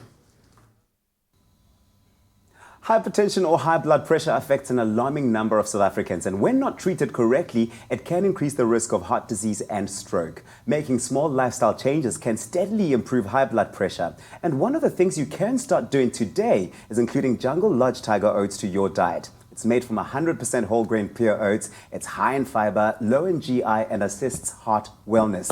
Back in studio to tell us everything we need to know about hypertension and all of that is Professor Pamela Naidu. Professor, welcome back. Thank you. What is high blood pressure and what makes it so life-threatening? Right, so high blood pressure, or hypertension as we call it, is basically telling you the rate and the force at which your blood is being pumped through your circulatory system. And so it has to be at a pace that the body can, that can function properly and that your heart is not overworked by it. So there's kind of like an ideal measure, if you like. And so the way we measure it is by taking two numbers. It's the systolic blood pressure over your diastolic blood pressure. And that number equals hypertension or high blood pressure. Now that's high blood pressure. What is normal blood pressure? So that's blood pressure. So high would be the higher end of that number. Normal would be what is acceptable, and then obviously low blood pressure is not that dangerous. So I'm going to quickly tell you what is normal blood pressure. Yes. So recently there's been a change worldwide. There's been a change around what is ideal. And so for South Africa and for Africa as a whole, we're now considering the number between 120 and 130 over 80 to 90. So your systolic over your diastolic, that should be all right for you. If you have no other risk factors. But if you have other risk factors, and we can probably talk about that later, but then that increases your risk profile. Very interesting. Yeah. Now, what causes high blood pressure, and are there steps you can take to avoid it? Yes. So high blood pressure is caused by a number of factors. Like all medical conditions, there's always a genetic inherited factor. With blood pressure, there's a small percentage that it could be inherited, genetically so.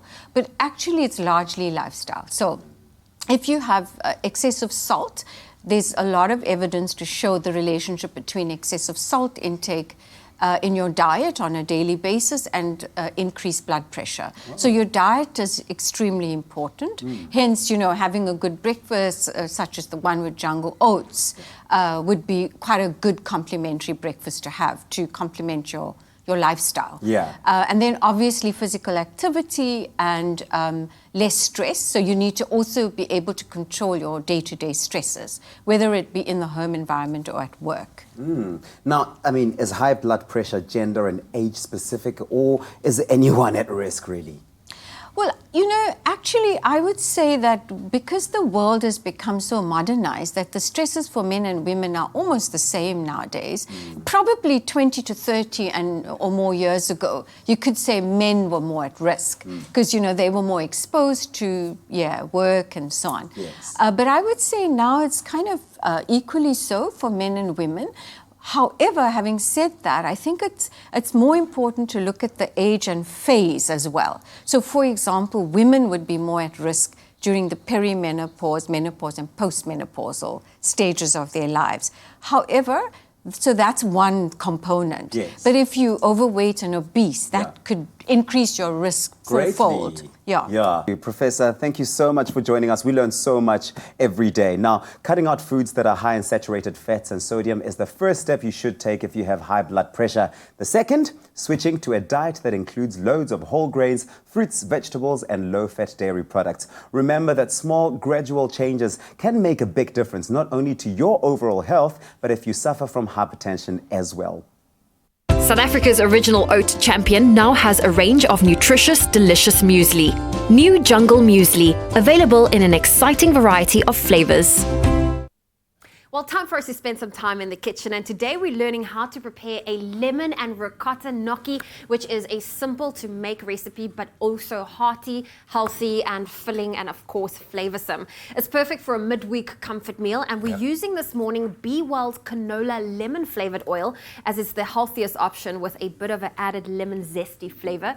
And just a moment ago, we heard Tabiso talk about hypertension, and did you know that the extraction of lemon has a suppressive effect on blood pressure?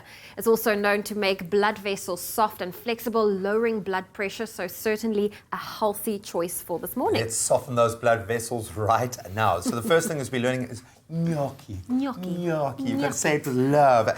This, of all of the benefits you've spoken about, great, wonderful, but deliciousness, I think, jumps out above all else. This is absolutely amazing, and it starts from our base flavor using our canola lemon flavor or lemon infused. I'm going to add a little bit more here. Okay. It's very simple to make as well. So obviously we've pre-cooked or pre-boiled our gnocchi, and you know gnocchi is ready when it pops to the surface. That's pretty much one of the easiest I've never made it. pastas to make, and it's of course potato based. So we're going to start first with, we've got half an onion, which we've chopped up very finely, and you just want to saute those guys. And I don't know what it is about Italian food, but you want to have that one old wooden spoon that you use, where it almost feels like you're passing on the tradition of every other past meal. The previous meal adds flavour to the next meal. Well, you know, in some Italian families, certainly when they do it like in Napoli, and they'll have one pot that constantly is cooking and bubbling with their tomato sauce puree in that, and that they'll just keep topping up with new tomatoes. So then we're adding our hero ingredient here, the lemon zest. There we go. Which obviously then is the big aid to our heart health, which is really important. Then two really cool, I think, balancing flavors here. You want fresh herbs in this kind of, we've cut the stalks off. We've got thyme, which is great just in any meal, really. A lovely, very herby flavor at that. But then dill, we're bringing in, they often use dill with fish because dill complements lemon. It also complements cream. So the fact that we've got both those flavor profiles here is awesome. And that's smelling fresh, it's smelling amazing. Of course. And this is one of those meals, I think, that makes you look like you are really, really good. I love it. On the back here it says, let's flavorize, unleash your inner foodie. And that it kind of feels like that's what we're doing right now. So now... Can I pass something to you? You something can. Just popped out the pan. For once, you want to do something. What we're going to do first is we're going to do our sauce, and then we'll put the gnocchi in last. Okay. So we're going to start with our cream. So we've got... there we go. Yeah. We've gone full cream, but you can go with a lighter, but you want to kind of really let it pack a punch in its deliciousness. And this will start to thicken the second that you do it. And then we've got our ricotta cheese. And we've done it so many times in this kitchen where we've made our own ricotta, you know, where you're just introducing acidity, basically a lemon, I'm sure in this case, to milk. It separates, and one half of what's left is our beautiful ricotta cheese. It's light, it's creamy, it's beautiful. So we're going to let this start to infuse. And yes, now how beautiful does that look as well? Colours are coming through, but of course the flavours. There we go. And that really is as easy as that. How awesome does this look? And Okay, see, this is easy enough for me to want to make but it at are you home. going to do it, actually? I will, because now that you taught me how you know gnocchi's ready when it pops to this, now I know. Now What I do you know. say? See, I learned something new. Say on that camera, I'm going to make this week, and I'm going to send you a photo. Listen, that's a lot of pressure. If you'd love to have the keyword sent to your phone, the keyword is be well. SMS that to 33728. We'll send you the list of the ingredients, the recipe steps. And the thing is, if you don't send the keyword, you can always go on the Facebook page, because that's what I did. You'll be proud of me. Over the weekend, I made last week's Hawaiian chicken stir fry. I went to store, bought myself the Be Well canola wok oil, and I made it. But did you make gnocchi though? It's not real until it's on Instagram, okay? It's not real. You're going to put this in a Tupperware, I know, and take it home. So we're going to round it off with, we've got a little extra Parmesan cheese to sprinkle some flakes on there just for an additional beautiful flavour, and some roasted pine nuts. There we which go. is perfect. So you've got a bit of crunch, a bit of snap, a bit of deliciousness all around, beautiful textures and beautiful flavour profiles. Be well is the word to send to 33728. One day, next week, you're going to promise me. You're going to promise me.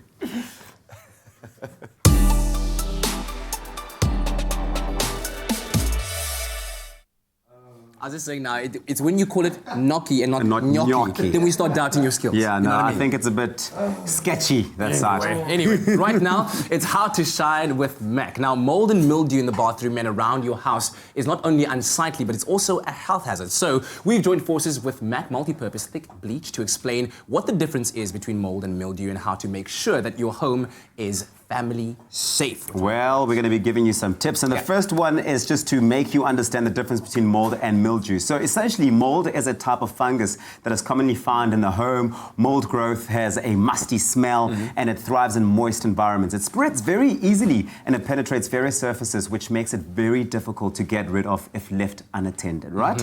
Mildew, on the other hand, remains on the surface where it can be seen with ease and removed, but both mold and mildew are living organisms microorganisms that have to be eradicated. You want to get rid of them, hence the need for a strong bleaching agent. Absolutely, because there are health risks related to this, and most commonly these come in the form of nasal stuffiness or throat irritations, coughing, wheezing, that eye irritation you get. And for immune-compromised people, these can lead to something like a lung infection, which is very, very serious. So you can start by fixing any leaks in the bathroom, in the kitchen, and other areas. Make sure that you ventilate the shower, the laundry, the cooking areas so that you reduce the amount of moisture and humidity in the air. And then, of course, make sure that you thoroughly and regularly clean all of these affected areas. Well, the tips continue. MEC multi-purpose thick bleach kills microorganisms such as fungi, yeast, bacteria, and viruses. Fungi is cool fungi.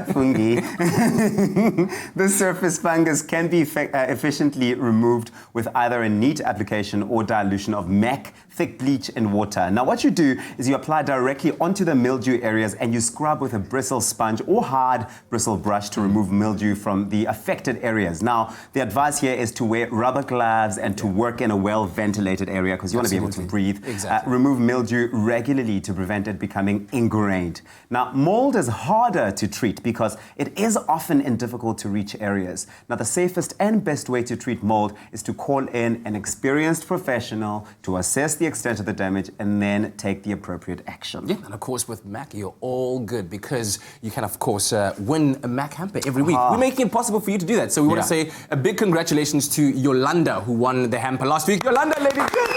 Yolanda. No mold or mildew in her house. No, not for a while. So there's that a chance of winning. SMS the keyword Mac to 33728. Those SMSs are charged at R1.50 and no free SMSs apply, but T's and C's do and can be found on our website, expressoshow.com. And this week's giveaway ends at midnight on Friday, so get entering. Mac multi-purpose thick bleach actively disinfects and cleans surfaces all over the home, making it easy for you to shine.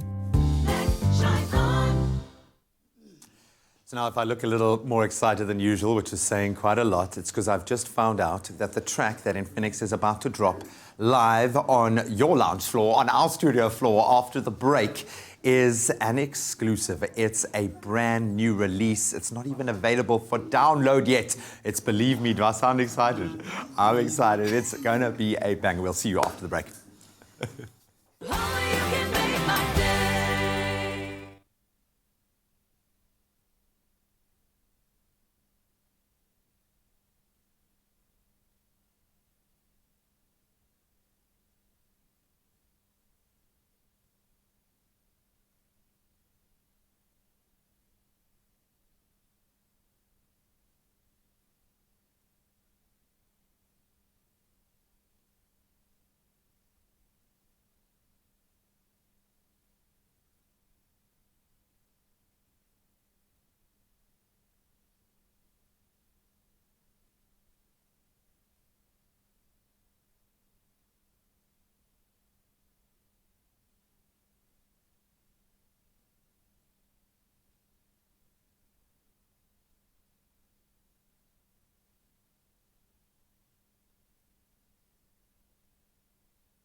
It's my feel-good breakfast show. Happy birthday, a very happy birthday to you. Okay, it is birthday time. Time to have a look at your birthday shout-outs that you've sent through on our social media. Let's spice up the start of the week with some partying to celebrate your birthdays. Let us know so we can join in on an online party. Some of the dedications that have come through here on social media. We've got Nombuso Makatini saying, happy birthday to my brother Mbuso. Excellent Makatini. May his day be filled with love and joy. I love him so much. Another one from Josta Makevi Chale saying, happy birthday to Abongile Visto. Hope he enjoys his day and may the Lord bless him with many more years to come. Another one here from Johannes. Okay, well, Johannes just sent us a nice gif there. That's really nice. Okay, cool. That's that.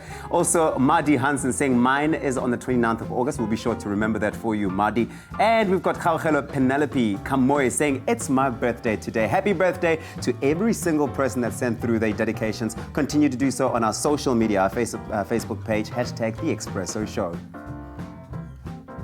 In Infinix has been entertaining us on this Monday morning. We've certainly have been enjoying her company and music as well, but I'm sure there's lots of fans out there, old and new, who want to know where they can find you on social media and where you're performing next. Okay, social media, Instagram, Infinix_SA. Twitter, Infinix SA, and Facebook is Infinix SA as well. All right, and you've got quite a gig guide that you were telling me about. Yeah, next week I'm at Urban Lounge in Pretoria, Taboo on Saturday, and Elements in North Riding. And then the week after, on Friday the 31st, I'm in Botswana in Siga Lounge. Shout out. The Saturday, I'm in Infinix, my hometown. And then the Sunday, I'm at Black Impala and PE. My word. Okay, then hopefully you get some rest, but I'm sure you want to be just pushing the hustle so much. So what are you working on right now? I understand the song you're going to perform for us is actually an exclusive. We're hearing it for the first time? Yes. Do tell. Okay, it's coming out later in the month, but for now, I'm just introducing the song. And the song is called? Believe Me. Believe Me, and we do. Infinix on your Feel Good show.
say I love you. And we love you. Thanks for joining us. Thank you, Infinix, for the wonderful music. Cool cat as well. What a Monday it's been.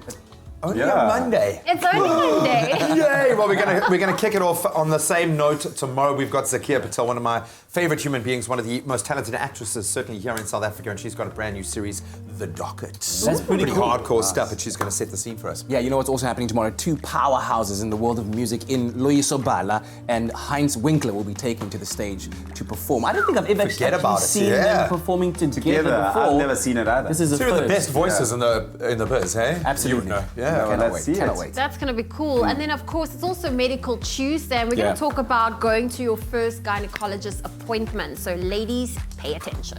And then we get onto some gaming. I reviewed this amazing game. It's called Overcooked 2. You can't wait to see it because I can't wait for you to see it tomorrow. Yeah, the first one was pretty cool. I remember playing it with Gareth. Yeah. It was pretty funny. Listen, I don't know if we can pull this up, but earlier on in our trending stories, there was this cat that was licking itself trying to clean up, and it got its tongue like stuck in the... Does this classify as I didn't, man. I just heard the guffaws. Is it an shame moment or Okay, wait. It's a shame moment. Wait, guys, First you're person ruining that's it. done it. Let Graham see it first, and I'm going to show you what people are going to do with this, right? And then you tell me what to think. So here he is. So he's cleaning himself, and then he gets stuck.